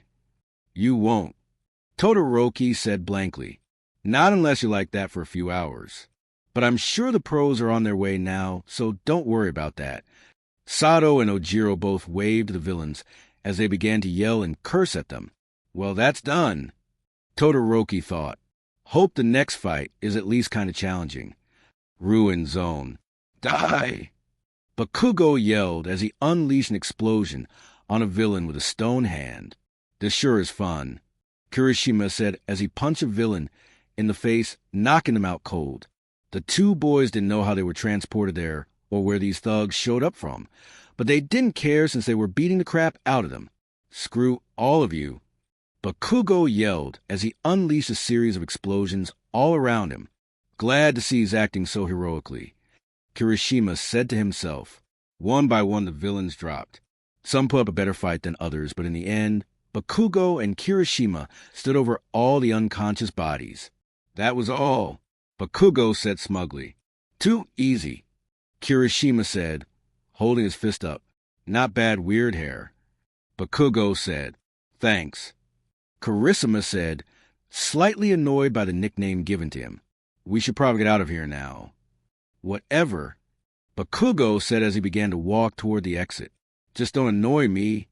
Sure thing, man, Kirishima said as he began to follow him. Mountain Zone. Jiro was doing her best to keep the thugs at bay. Her quirk wasn't very good for group battles, and the zone didn't give her an advantage either. Momo seemed to have a better time feeding the villains off. She had made a staff and was using it to knock out as many as she could. Kaminari was also taking out more enemies than Jiro, but he was using combat rather than his quirk. Kaminari, Jiro said, your quirk lets you shock people. Why not use it to take all these guys out? My quirk is more complicated than that, he said as he knocked out another villain. I don't just shock people. I send out electricity all around and hurt everyone around me. I don't want to take these guys out while taking you guys as well. Oh, Jiro said. Don't worry, Jiro, Momo said as she held out her hand. A light appeared around it, and a flash grenade appeared from it. Well, delete these guys and get out of here. We just need a plan. You're right. I'll think of something while I help Kaminari. You take care of those guys, Jiro said, pointing to a group of villains getting up. I'm on it, Momo said as she threw the grenade at the group. Once it exploded, they all covered their ears while Momo created a metal baseball bat from her palm. This will make for good training, she said with a smirk. Name, Momo Yaoyorozu. Quirk name, creation. Quirk function. She can make any bone living thing from her body using lipids inside of her, but she can only make it from her bare skin. Status, power, B. Speed, B. Technique, A. Intelligence, A. Defense, A. Momo ran at the villains and began to bash their heads with the bat, almost comically, while Jiro and Kaminari took on the other half of villains. They were holding off good, but eventually they would be pushed into a corner. Jiro knew this and began to think of a plan to escape back to the others. That's when she thought of something. Momo, she yelled, can you really make any non-living thing? Yeah, as long as I know the structure of it. Can you make something that's immune to electricity? Yeah, Momo quickly caught up with Jiro's idea. Great plan, Jiro. Momo got closer to Jiro and put her arms around her. Then an object that looked like a blanket burst out her back and covered the two girls. Trying to hide from us or something? One villain joked. Very funny, Momo said as she peeked her head out. Let's see how funny you are after my classmate shows his full strength to you all. She gave Kaminari a thumbs up. Oh, I see what you guys did, he thought to himself. That insulation blanket will keep you guys safe, but the rest of these jerks aren't so lucky. Kaminari then charged up a full power shock and said, take this. A burst of electricity covered the area, and when it stopped, Jiro and Momo looked out to see all the villains unconscious. Not bad for a moron, Jiro said as she looked amused. Yes, that was a powerful attack, Kaminari. Kaminari! Momo looked to see Kaminari walking around with a dumb smile on his face. Is he all? Momo stopped when Jiro pointed out that her costume was ripped wide open. Oh my, she said, covering herself with a blanket. Is that ease? She was cut off again by Jiro. No, I think it's because of his quirk. Jiro said, looking annoyed. Name, Denki Kaminari. Quirk name, electrification. Quirk function, he can discharge electricity around his body or all around him, which can do massive damage. But if he overuses it, his brain short-circuits and he becomes a big idiot for a while. Will he be okay? Momo asked. He'll be fine. Let's get out of here. Jiro said as she grabbed the dumbstruck Kaminari by the shirt and pulled him along. I'll catch up. Just let me fix my costume. Momo said. Okay. Jiro said. Ha. Kaminari said, put his thumbs up, and I thought you were a dumbass before. Jiro deadpanned. Conflagration zone. Hagakure was afraid when she first landed in the place where there was fire all around her, but she calmed down when she noticed Sato there, and even more relieved when villains appeared, and he began to knock them out like nothing. Good thing I ended up with him. She thought to herself, my invisibility quirk is good for a lot of things, but this is not one of them. You guys want more? Sato said as he reached in one of his pouches and pulled out a pack of sugar. It's more you'll get. With that, he ate the sugar whole and began to wail on all the villains. Name, Rikido Sato. Quirk, sugar rush. Quirk function. For every 10 grams of sugar he eats, his strength increases by 5 times for 3 minutes. However, if he eats too much too quickly, he could get hypoglycemia, which will make him dumber, clumsy, etc. Status, power, A. Speed, B. Technique, B. Intelligence, C. Defense, B. Hagakure could even explain what happened. 1 minute there were villains all around. Now there were a bunch of unconscious men. Way to go, Sato, she said happily. Sato. She then saw Sato sitting down on the floor while panting. You okay? Yeah, it's just sugar crash, he said between breaths. That's cool. The thugs are out anyway, but we better get out of here before they wake up. Yeah, I could use some help though, Sato said, reaching up to the pair of floating clothes. Sai, come on. Hagakure helped Sato in his feet and helped him walk toward the exit of the zone. This zone sure looked dangerous, but thankfully none of the villains had advantage in here. Also, there weren't as many as they thought. I wonder how everyone else is. Hagakure thought to herself, I hope they're all okay. Back to Izuku. That's the plan, guys.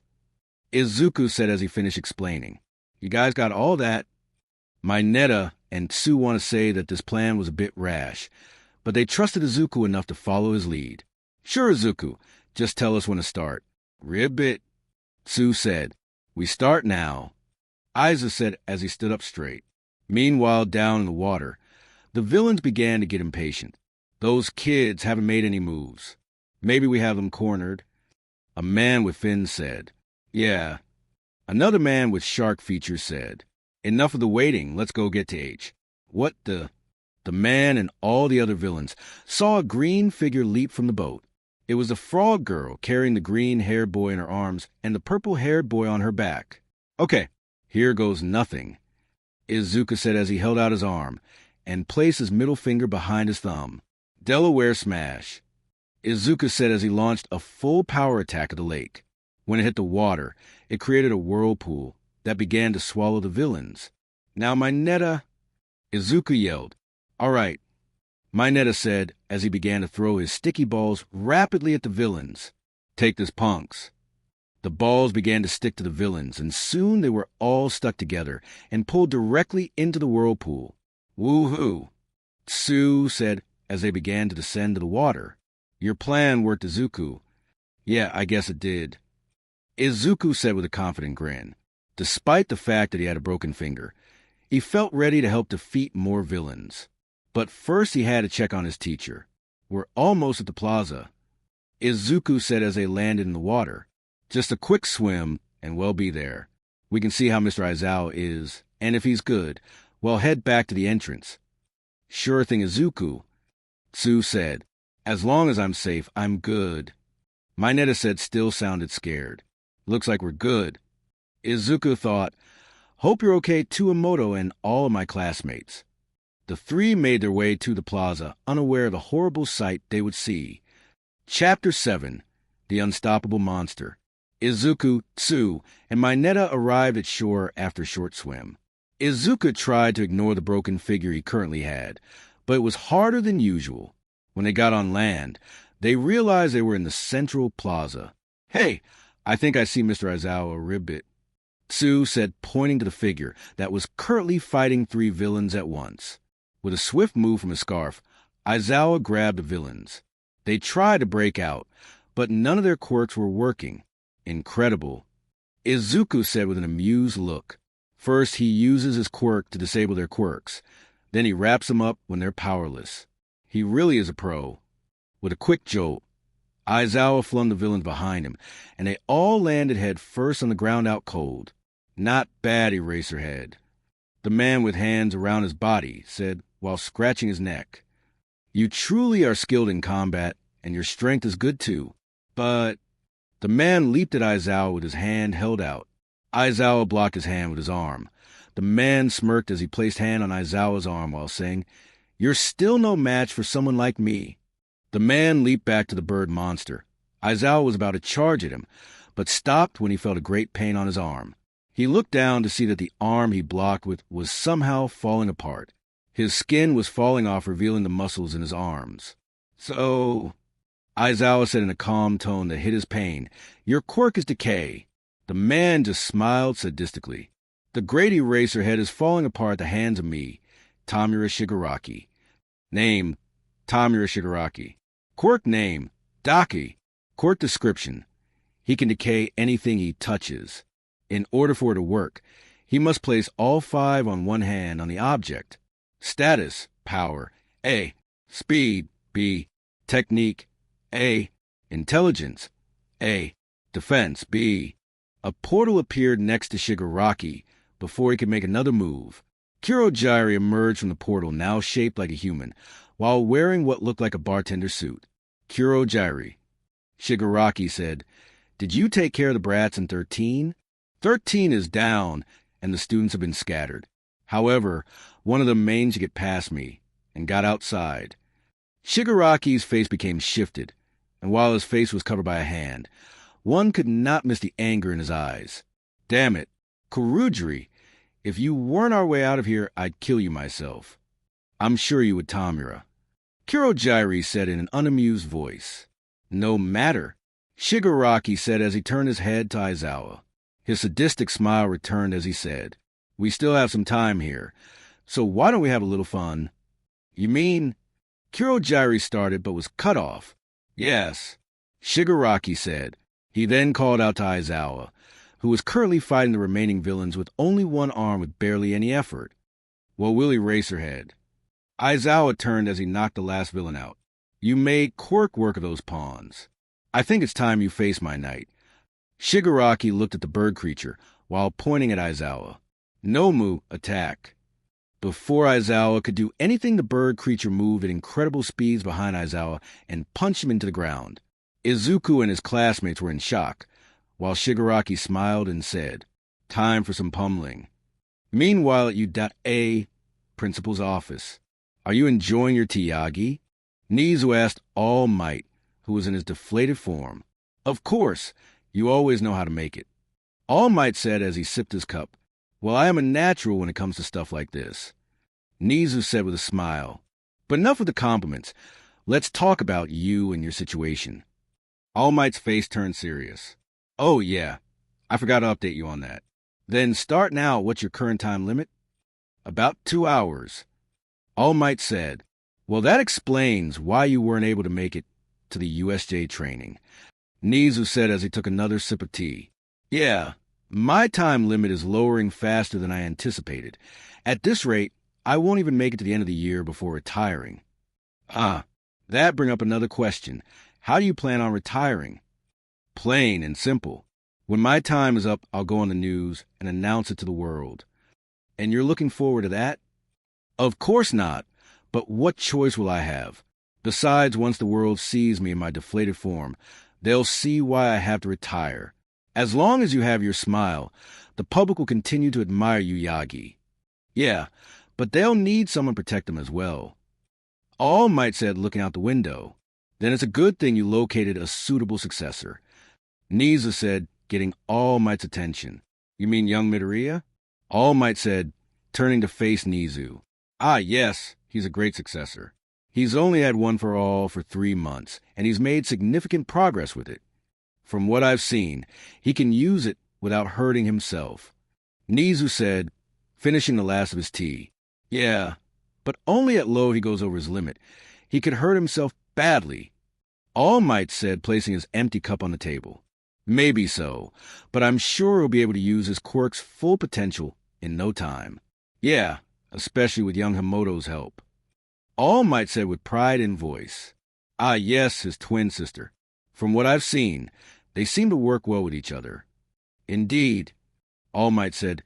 In fact, it was young Himoto who helped young Midoriya learn how to use One for All properly. He also helps her improve her own power as well. Really? Nizu asked, intrigued. Then I think it's best to keep those two together. I couldn't agree more. All Might said as he pushed his cup across the table. May I have one more glass? But of course. Nizu said, just as he was about to pick up the cup, the door flung open, and Ida came through while collapsing on the floor. With quick reflexes, All Might change into his buff form before Ida looked up and saw him. Young Ida, where are you? Help! Ida yelled, cutting All Might off. Villains have attacked the USJ. Ida said, panting.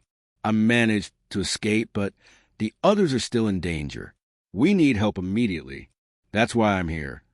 Once Ida finished his sentence, Nizu and All Might looked at each other briefly before Nizu ran to his desk and spoke into the microphone. Alert! Alert! USJ under attack. All available personnel head to the facility immediately. Nizu spoke as seriously as he could. Meanwhile, All Might stretched before he got in a running position. Thanks, young Ida. Your efforts will not be in vain. I will defeat the villains and save your classmates, I promise. With that, All Might took off at high speeds towards the USJ. Ida saw through the window how All Might ran as quickly as he could, while thinking to himself, I hope everyone will be okay. Back to Izuku, having a good time, Eraser. Shigaraki said as he watched the creature identified as Noma deliver another blow to the man's gut. At this point, Aizawa was already beaten to the point where it could barely stand, whereas the Noma had received no visual damage. Izuku, along with Mineta and Tsu, could only watch as their teacher was being beaten to the ground. Ah, geez. Mineta said, looks like that monster is too much for Mr. Aizawa. We could really use All Might right now. Ribbit. Tsu said nervously. I'm sure he'll be here any minute. Izuku said he knew that All Might was at his limit for today, but he hoped that he would push past his limit and save them at a time like this. This is fun, Shigaraki said, but I'm getting bored of this. I think it's time to do something else. Nomu, hold him. With that order, Noma grabbed Aizawa, who was barely conscious, by the collar and held him towards Shigaraki. What do you say, Eraser? Should I leave All Might present in case I miss him? He turned toward the edge of the plaza, where Izuku and his classmates were. Before any of them could do anything, Shigaraki ran at great speeds toward them. Next thing they knew, Tsu was in the deadly grip of Shigaraki, who had all but one finger on her neck. So, Green Girl, got any last words? Shigaraki asked with a sadistic smile. Tsu didn't respond. None of them did. Izuku wanted to help, but he was afraid he wouldn't be quick enough. No? Then die already? Shigaraki then placed his last finger on Tsu's neck. Everyone gasped in horror. Then silence came when nothing happened. What? How? Shigaraki said before he looked back and saw Eraserhead holding his head up through his broken goggles. He saw his red eyes and knew what happened. Well played, Eraser, but you'll have to do more than that to... Before Shigaraki could say more, he was pushed off Tsu by Izuku. 5% smash. Izuku yelled as he hit Shigaraki right in the gut, sending him back. Guys! Izuku said to his classmates, let's get to the entrance now. Mineta and Tsu nodded their heads as they all took off to the main entrance. Thanks for that, Izuku. Ribbit, Tsu said. Don't mention it. Izuku said as they got closer to the staircase. Shigaraki picked himself up while rubbing his gut. Damn, that was a good punch. You know what? Forget the girl. Let's leave his body for All Might. If you plan on chasing him, then. Aizawa said before he was cut off. Chasing? Oh no, he's gonna come to us. Nomu. Noma then threw Aizawa into the floor with great force. Hearing this, Izuku looked back to see Aizawa was barely awake. Even so, Nomu continued to beat on him. Izuku growled as he saw the horrible sight. He then stopped at the bottom of the staircase and said, You guys go along. I'm gonna help. Tsu and Mineta stopped and looked at Izuku like he was insane. You're kidding, right? Mineta said, If can't beat it, what makes you think you can? I can't. Izuku said as he turned his back to them. But I can stall it enough for help to get here. I have two. Izuku then took off at Nomu, ignoring Tsu and Mineta's protest. Nomu was about to step on Aizawa's face, but as he lowered his foot, it hit nothing but the ground, not too far away. The beaten Aizawa was placed on the ground by a determined-looking Izuku, who had activated full Cowling 5% and was now in a fighting stance. I knew that would work. Shigaraki said as he scratched his neck more violently than before. Aizawa could only watch as his student was preparing to fight something more powerful than him. He wanted to tell him to get out of here, but he couldn't find the strength to. You'll pay for what you've done. Izuku said before charging at Nomu as fast as he could. Once he got close enough, he attacked the Nomu right in the gut. 5% smash.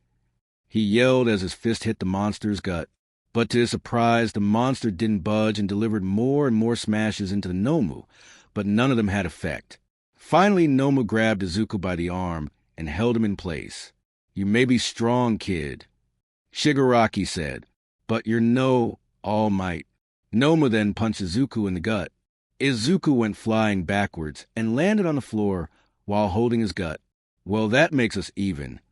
Shigaraki joked as Nomu approached Izuku. Get rid of him, Nomu. Once Nomu reached Izuku, he lifted his foot into the air and prepared to smash him into the ground. Just then, Nomu was hit with green flames, which allowed Izuku to move away. He then heard a voice behind him. Like I said, bro, baby steps. Izuku looked to see none other than Himoto, who had a flame in her hand ready to be thrown. Saved by you again. Izuku said with a grin. Even with a quirk, you still need me. Himoto said with a grin, similar to his. Are you alone? Izuku asked. Yeah, I was with Tokoyami, but I told him to head to the entrance. Told him you were my problem. Yeah, well, at least you gave him an honest answer.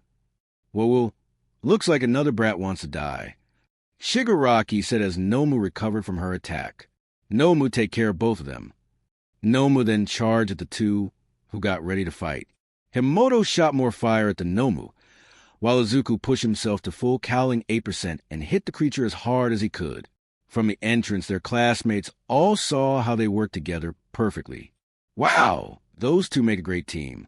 Mina said, as she stared in awe. Aoyama said, they truly are twin siblings. Yeah, but even they can't beat that monster. Tsu said as she pointed to Izuku, who looked like he was exhausted. I can't keep this up. Izuku said. He then lost his footing and slipped. This allowed Noma to grab him and throw him towards Himoto. As Izuku slammed into Himoto, the twins laid on the ground. Izuku tired from using too much power, and Himoto having a headache from all the fire she had used. Well, that was amusing. Shigaraki said, but now your time is up. Nomu, get rid of those brats. A sadistic smile spread across his face. And don't be gentle. Nomu walked up to the twins and raised him foot again, prepared to end them once and for all. The twins closed their eyes, accepting their fate. Boom! A loud noise was made toward the entrance. Everyone, even Nomu, looked in the direction and saw what everyone expected it to be. A blonde muscular who looked just like All Might except for one difference. He had no smile, but rather a look of anger. We're the villains. Perfect timing. The Midotwins said together. All Might looked down at the central plaza, where he saw a certain green-haired boy and green-haired girl being hurt by a bird-looking monster. Fear not, he said as he dashed down the staircase and defeated the remaining minor villains. For I am here, he said with an angry face. Even though he's not smiling, I still feel safer. Izuka said, totally. Himoto said, excellent. Shigaraki said, now the real fun can begin. Nomu, kill him. Shigaraki said as he pointed towards All Might, causing Nomu to charge at him. Not today, villain. All Might said as he prepared to attack. Detroit Smash. All Might's fist made contact as soon as Nomu got close, but to his and everyone else's surprise, Nomu didn't budge. All Might. Izuka yelled, that monster has shock absorption. Attacks like that can't hurt it. Oh, now you tell me. All Might said under his breath. Fortunately, that didn't stop him from blocking a punch from Nomu. The two then proceeded to battle on, while All Might fought hard to destroy the Nomu. Izuku and Himoto went to join the others, until Izuka stopped. Go on without me, he said to Himoto. Not a chance, she said immediately. Don't worry, I'll be safe. You need to keep everyone else safe, Izuka said. After some hesitation, Himoto reluctantly agreed. Izuku then dashed back to the battle, where All Might was losing ground. And by the look on his face, his limit was catching up to him. Damn it, All Might thought to himself. My time limit is already getting the better of me. If I don't end this soon, it will be the end for us all. All Might threw another punch towards Nomu. This time, the creature caught it and held his fist in place. With All Might in his grasp, Nomu delivered a hard punch to All Might's stomach, as well as his injured area. Ah! All Might yelled in pain. Well, well. Shigaraki said as he smiled sadistically. Looks like Master was right. You are weaker than we thought. Master? So he's not the one in charge. All Might thought as he struggled to get free of Nomu's grasp. All Might's in trouble. Izuku thought to himself, I gotta do something. But what can I do? 5% power isn't going to affect that thing, and if I go higher, I'll hurt myself. Izuku pondered on when suddenly, Nomu was frozen on his left side. All Might used this opportunity to punch the frozen side and smash Nomu in half. He then got some distance between him and the half-destroyed gnome. How? Izuku thought. That's when he noticed a certain boy with red and white hair standing not too far away. Not gonna happen. Todoroki said flatly. No fair. I want it first shot. Kataki yelled as he approached from behind. Well, looks like that's the... Izuku stopped when he noticed a half-destroyed Nomu twitch, and then the other half began to reform. Everyone watched in horror and shock as the Nomu completely regenerated his whole body. Oops. Shigaraki said smugly, Did I forget to mention that Nomu has more than just shock absorption? What? Izuku yelled out loud. That shouldn't be possible. All Might said to himself, super strength, shock absorption, and regeneration? Nothing can have these many quirks unless... A chill passed through All Might's spine as he thought about how this is possible. No, it can't be. All Might. Izuku yelled, bringing All Might out of his stupor. He raised his fist just in time to block another punch from Nomu. All Might continued to block as his power began to decrease slowly. Knowing there was not much time left, he decided to do one last trick. Enough. Time to finish you once and for all, vile creature. All Might then knocked Nomu off guard and hit him with a powerful punch. Before Shigaraki could mock him, All Might delivered another mighty blow. Then another and another. Everyone watched in awe as All Might's fist became blurry as he punched Nomu continuously. What's going on? Shigaraki asked, confused. Nomu shouldn't be affected at all by his attacks. It appears his attacks are so fast that the shock absorption can't keep up with them. Kurojairi said, And now be gone. All Might launched on final punch. This time Nomu went flying out of the roof of the USJ. Phew, Took me 300 punches to do that. I miss being in my prime. No! Shigaraki yelled as Kurojiri held him back. Let go of me. I need to kill him. Some other day. We must make our escape now. Kurojiri said. Just then Shigaraki was shot in the arm with a bullet. The two looked to see that it was the pro hero Snipe, along with other pro heroes brought by Ida. Hold on, Shigaraki, Kurojiri said as he encased them both in a cloud of mist. Shigaraki gave one last look at All Might before he and Kurogiri disappeared from the scene. All Might, are you okay? Izuku asked as he ran up to him. Yeah, kid, cough, I'm peachy. All Might said, coughing up blood. But I think I should go now. Yep, maybe you should. Izuku said. All Might then ran toward the exit and past the students and teachers. Izuku also made his way to the exit along with Katsuki and Todoroki. Once they got to the top of the stairs, Izuku was hugged by the person he was expecting to hug him. Izuku, you all right? Himoto said, that was crazy even for you. I'm fine, Himoto. Izuku said, thanks to All Might, we're all going to be fine. Glad to hear. Himoto said with a smile. The police then arrived and arrested the defeated villains. They got reports from the students and teachers, and when everything was settled, they returned to school on the bus. Once there, Aizawa informed them they would have a day off so that the school could recover properly. Everyone understood and returned to their homes, with Himoto and Izuku. Izuku, Himoto asked as the two siblings rode the train back home. Yes, sis. How do you do it? Do what? Izuku said, quirking an eyebrow. Fight quirkless? Before you got one for all, you and I used to spar, and you held your ground, even without a quirk. Well, you were holding back. Izuku said, yeah, but still, you did great for someone with a disadvantage. Unlike me, Himoto said, looking a bit embarrassed. I was in the downpour zone, and the only reason I made it out was because of Tokoemi. Hey, I had some help too. Izuku said, holding up his hand with the broken finger. If it wasn't for Tsu and Mineta, I'm pretty sure I would have a lot more than a broken finger. Yeah, but at least you were useful. I was just dead weight. Don't say that, Himoto, Izuku said, causing his sister to turn to him. You're not dead weight to anyone, and you never will be. You just have your strength and weaknesses like everyone else. You just need to find a way to get past your weaknesses. How? Himoto asked.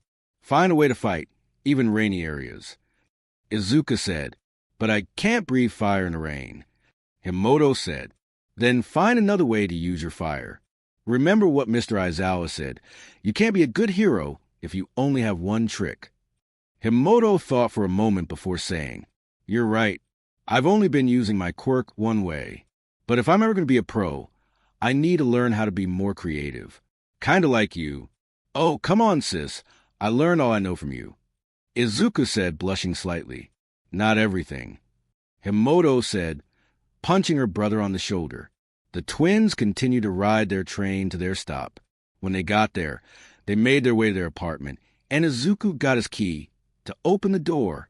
When the twins entered the home, they heard the living room TV on. They went to see what it was, finding their mother watching the news where they talk about the USJ attack. Oh shit, Himoto said. Hey, that's my line. Izuku said. As soon as they spoke, Inko immediately turned her head to see her children with bruises and bandages. With her eyes filled with tears, she lunged at the two and hugged them with all her might. Oh, my babies. It's going to be a long night.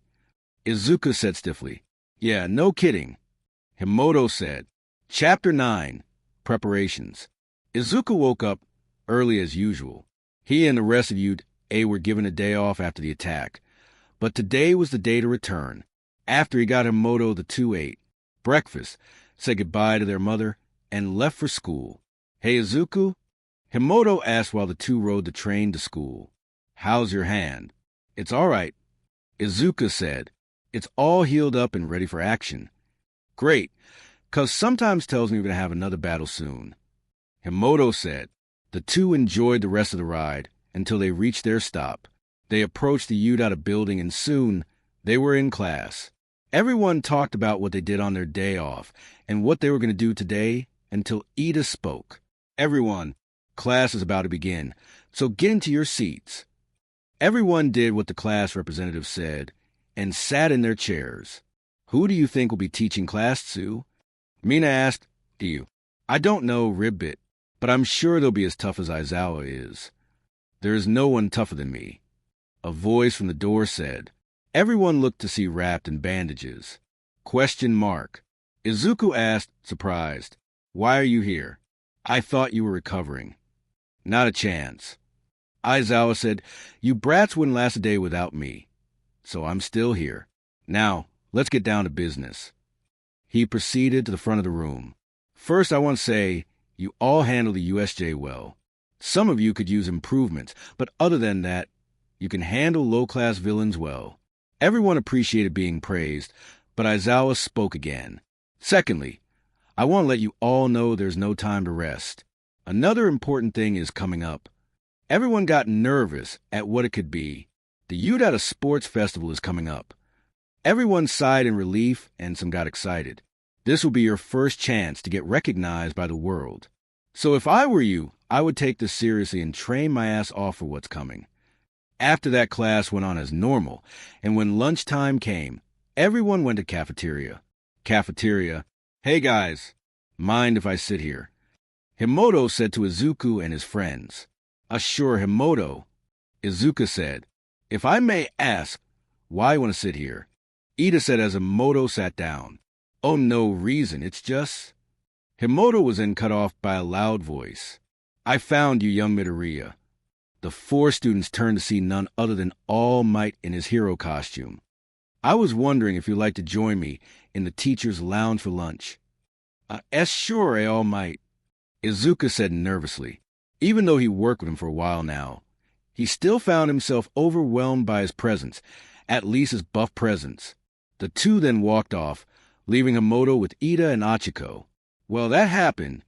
Himoto said jokingly, Now what were you saying, Ida? Oh, I'm nothing.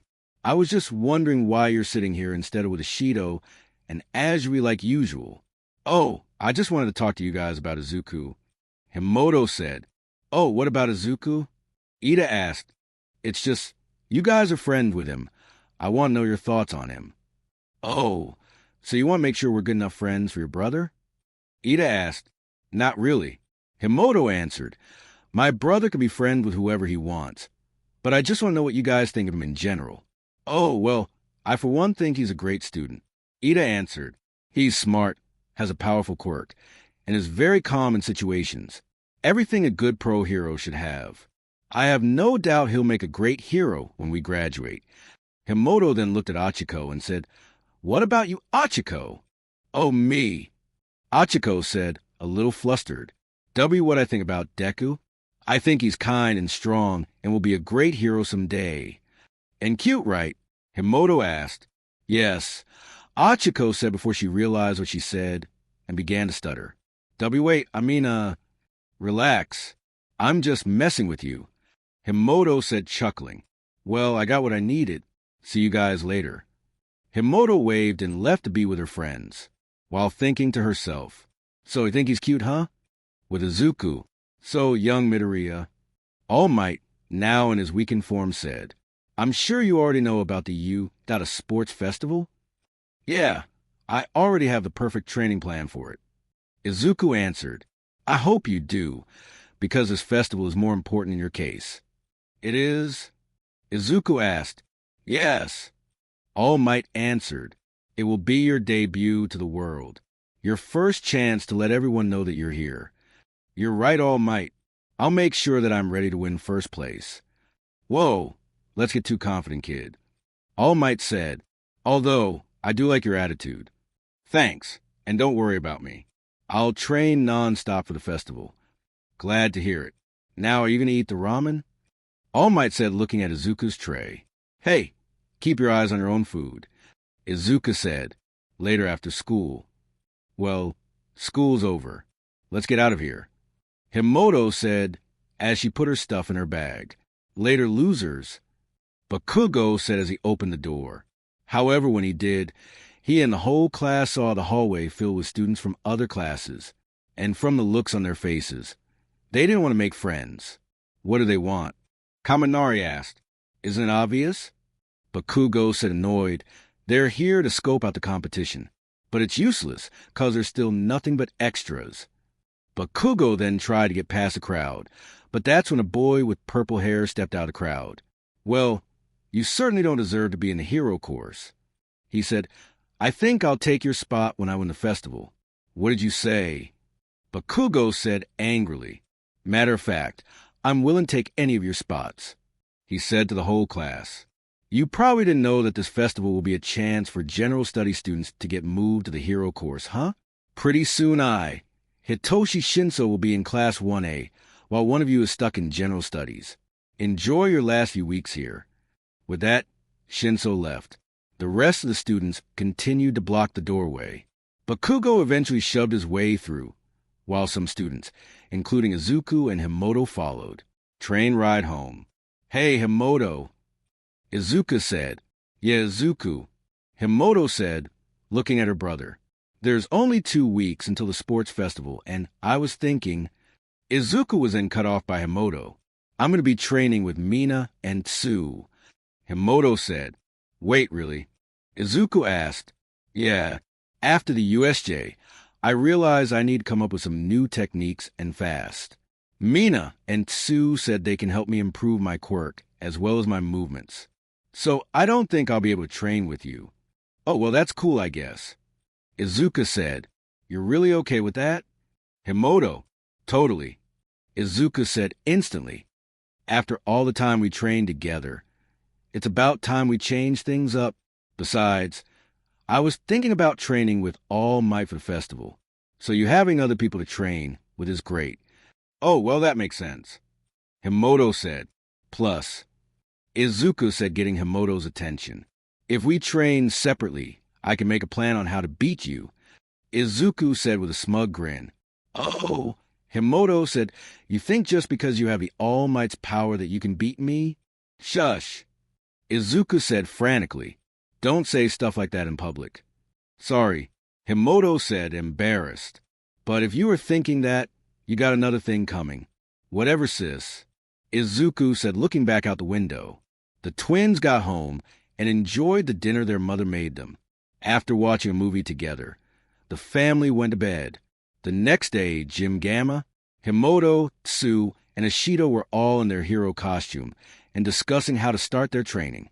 So, Mina said, Here's what we're going to do. Himoto, you're going to use your fire for close-range combat. How exactly? Himoto asked. Well, you can control your flames, right? So just focus them into your hand or something. I'll try, Himoto said. She then blew a small green flame from her mouth and focused it into her open palm. With a little effort, the flame made its way into Himoto's hand, and when she closed her fist, it enveloped her fist. Whoa! Himoto said in awe. How could I not think of this before? Cool. Ribbit, Tsu said. What are you going to call it? I think I'll call it. I know. My Emerald Fist Attack. Mina said, Is that the best you got? I know it's not the smartest name, but don't act like you could do any better. Himoto said, getting angry. Geez, calm down, I'm just kidding. Mina said nervously, Let's get back to training. Tsu said, So now she has to try to attack someone with that, right? Yes, Mina said, and you can be her target. Mina said with a smile. Say what? Tsu asked. Go on Himoto. Try to land hit on Tsu. If you can hit someone as acrobatic as her, you'll be able to hit just about anyone. Plus, it's good practice for Tsu as well. What about you? Himoto asked. You and I will spare after you land one on Tsu. Until then, go get her.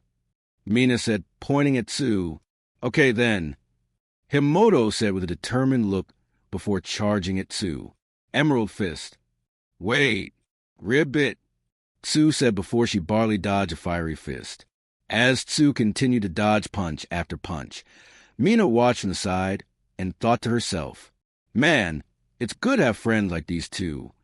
With Izuku, Izuku and a deflated All Might stood in the woods on the Udata campus. There, All Might instructed the boy on what kind of training he'll be doing. Well, kid, I'm sure you know what you need to do to prepare for the sports festival. Yeah, I mean, Mr. Tashinori. I need to increase the max output of my power. Well, that's obviously true. But that's not all. It's not. Izuku asked. Yes, you need to improve your movements. You're too predictable. Learn how to catch your opponent off guard. Okay, sir, Izuku said. Izuku then ran across the woods using full cowling 5%. Taking All Might's advice, he jumped on the trees and tried to move in more acrobatic ways. After some time, he landed in front of All Might to ask him how he was doing. How was that, sir? He asked. You're fast, but still predictable. All Might then pulled off the cover of an object next to him. It was a softball machine. I'm going to launch these balls at you, and you have to avoid every single one. Really? Izuku said, looking a bit nervous. Yes, we have 2 weeks to prepare, so we can't take things easy. Unless you don't want to make a good first impression on the world. All Might said in a skeptical tone. W what? Izuku said, stuttering. And no. Of course I do. All right then. Let's do this. Izuku got in front of the machine and got in a stance with a determined look on his face. That's the spirit, kid. All Might said as he turned the machine on. Now let's get started. As the softballs began to launch at Izuku, he dodged by jumping on the tree branches, and even managed to catch a few and throw them back, although he was getting hit by some. However, that would easily be fixed with some more training. The next 2 weeks were hell for everyone, especially for Izuku and Himoto. But by the time the 2 weeks ended, the twins were happy with their results. Izuku managed to learn how to dodge better by performing flips in the air and using the environment to his advantage, while Himoto got a good handle on her Emerald Fist technique. She even managed to come up with a few close combat attacks. Then the day of the festival arrived, and everyone was prepared in their own way. Midoriya household, day of festival. Good luck, you two. Inko said as her children got ready to leave. I hope you both make it to the top 3. Thanks for breakfast, Mom. Himoto said. And don't worry, one of us will. Himoto said, pointing to herself. Brag all you want. Izuku said. It'll only make beating you all the sweeter. Oh, yeah. Himoto said. Yeah. Izuku said. Just remember, I'll record the whole thing in HD. So do your best. Inko said. Unfortunately, her words of encouragement fell on deaf ears as the twins left the apartment bickering about who would beat who. Inko went to the coach and sat on it while sighing. Sayo, Hisashi, our kids sure are something, aren't they? Udata Stadium prep room. After arriving at Udata, the twins were escorted to the stadium where the festival would take place. All of Class 1A sat and prepared for the upcoming events. While talking about what they did the past 2 weeks, and other things, Izuku and Himoto were discussing what they would do if there was a team event. That's when a certain icy hot male spoke to Izuku. Midoriya. Todoroki said in a cold tone. Hey Todoroki. Izuku said a bit nervous. Listen up, 'cause I won't repeat myself. Todoroki said, getting everyone's attention. Midoriya, from an objective standpoint, I'm clearly stronger than you. Izuku wanted to debate that, but stopped when he realized Todoroki was right. Even though he's had one for all for months and managed to learn how to use it properly, Todoroki's control of his quirk was much greater. That being said, you're still a strong student, which is why I must defeat you. The whole room went silent. Everyone was intrigued by the declaration of war, except for Bakugu, who just scoffed at the idea of Deku being a challenge to anyone. The silence was then broken by the laugh of someone sitting beside Izuku. Ha! That's funny, Todoroki. Himoto said, laughing. What is? Todoroki said, getting a bit angry. You think my brother is the only person you need to worry about? Himoto said, while still smiling from her laughter. Everyone here is going to be doing their best.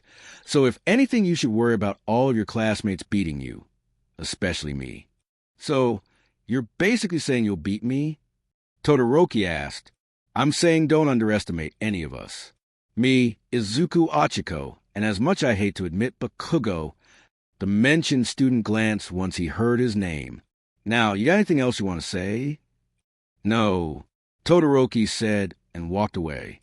Well, that was interesting. Izuku said, slouching against the wall. Realm bro, even if we don't win, I'm sure we'll make it farther than Bakugo, right? Don't jinx us like that, sis. Izuku said, standing up. And honestly, I don't care if I win. I just want to make All Might proud. I'm sure you will. Himoto said. The class was then interrupted by President Mike's voice on the intercom. Attention, Class 1A, make your way to the arena center so we can get this game on. The class all got up and made their way to where they were told to go. You ready, bro? Himoto asked Izuku as the class exited the hallway and entered the arena, which was filled with people both young and old. Ready as I'll ever be. Izuku said, Chapter 10, ready, set, go. Deku and his class walked into the field as President Mike introduced them. And here they are. Everyone give it up for Class 1A. The stadium cheered for them as they made their way to the other participants. Well, we sure are popular. Himoto said to Izuku, no more than every other student. Izuku said, President Mike then introduces Class 1B. And here we have Class 1B. The stadium cheered less as the 1B students made their way out. You were saying? Himoto said with a sarcastic tone. Not today, sis. We need to focus. Izuku said, looking a bit annoyed. Hey, Deku? Achiko asked from beside Izuku. Do you think I'll do well on the events? Oh, of course you will, Achiko. Izuku said nervously. You'll do great. Everyone's going to love your performance. Of course you would say that, Izuku. Himoto said with a sly smirk. What's that supposed to mean? Izuku asked. Nothing. Himoto said while thinking to herself. Of course you want to be on her good side. Once the students were all gathered up, the announcer of the tournament made their way up to the podium. Ladies and gentlemen, President Mike said, give it up for your announcer, the R-rated heroine Midnight. The crowd cheered loudly, and if one listened closely, they could hear wolf whistles among some male viewers. Enough, Midnight said as she cracked her whip, causing everyone to quiet down. Before we begin, we will first have an opening speech from a student. The student got first place in the entrance exam. Kataki Bakugo, come up here. Bakugo then made his way to the podium to speak to everyone. This ought to be good. Himoto said. Bakugo made sure the microphone worked before he spoke. Listen up, extras, 'cause I won't say it twice. I'm going to win the damn tournament and look good doing it. You guys better make sure that last part actually happens. The students all yelled at Bakugo while some of the audience booed at him. Well, was that good enough for you? Izuku said to Himoto, honestly, I was expecting a little more. Himoto said, pinching the bridge of her nose. After Bakugo got back with his class, Midnight continued to speak. Well, that was something, she said awkwardly. But now it's time to move on. It's time to choose the first event of the festival.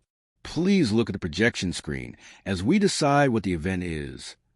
Everyone watched as the screen switched between random events until it stopped on one. And the first event will be an obstacle race. You will all race around the stadium while getting through the obstacles we've created. The first 41 people will move on to the next event. Everyone get into starting position at the stadium exit. Midnight pointed towards a large door that was beside the students. Soon all the students were in position, waiting for the signal to start. Hey, Himoto, Izuku said to his sister, who was right beside him. Yeah, bro? Himoto said, good luck out there. I know your quirk isn't exactly good for racing, but I'm sure you'll do fine. I don't need luck. Himoto said proudly, I'm going to win this whole thing, then brag about it to that asshole Bakugo.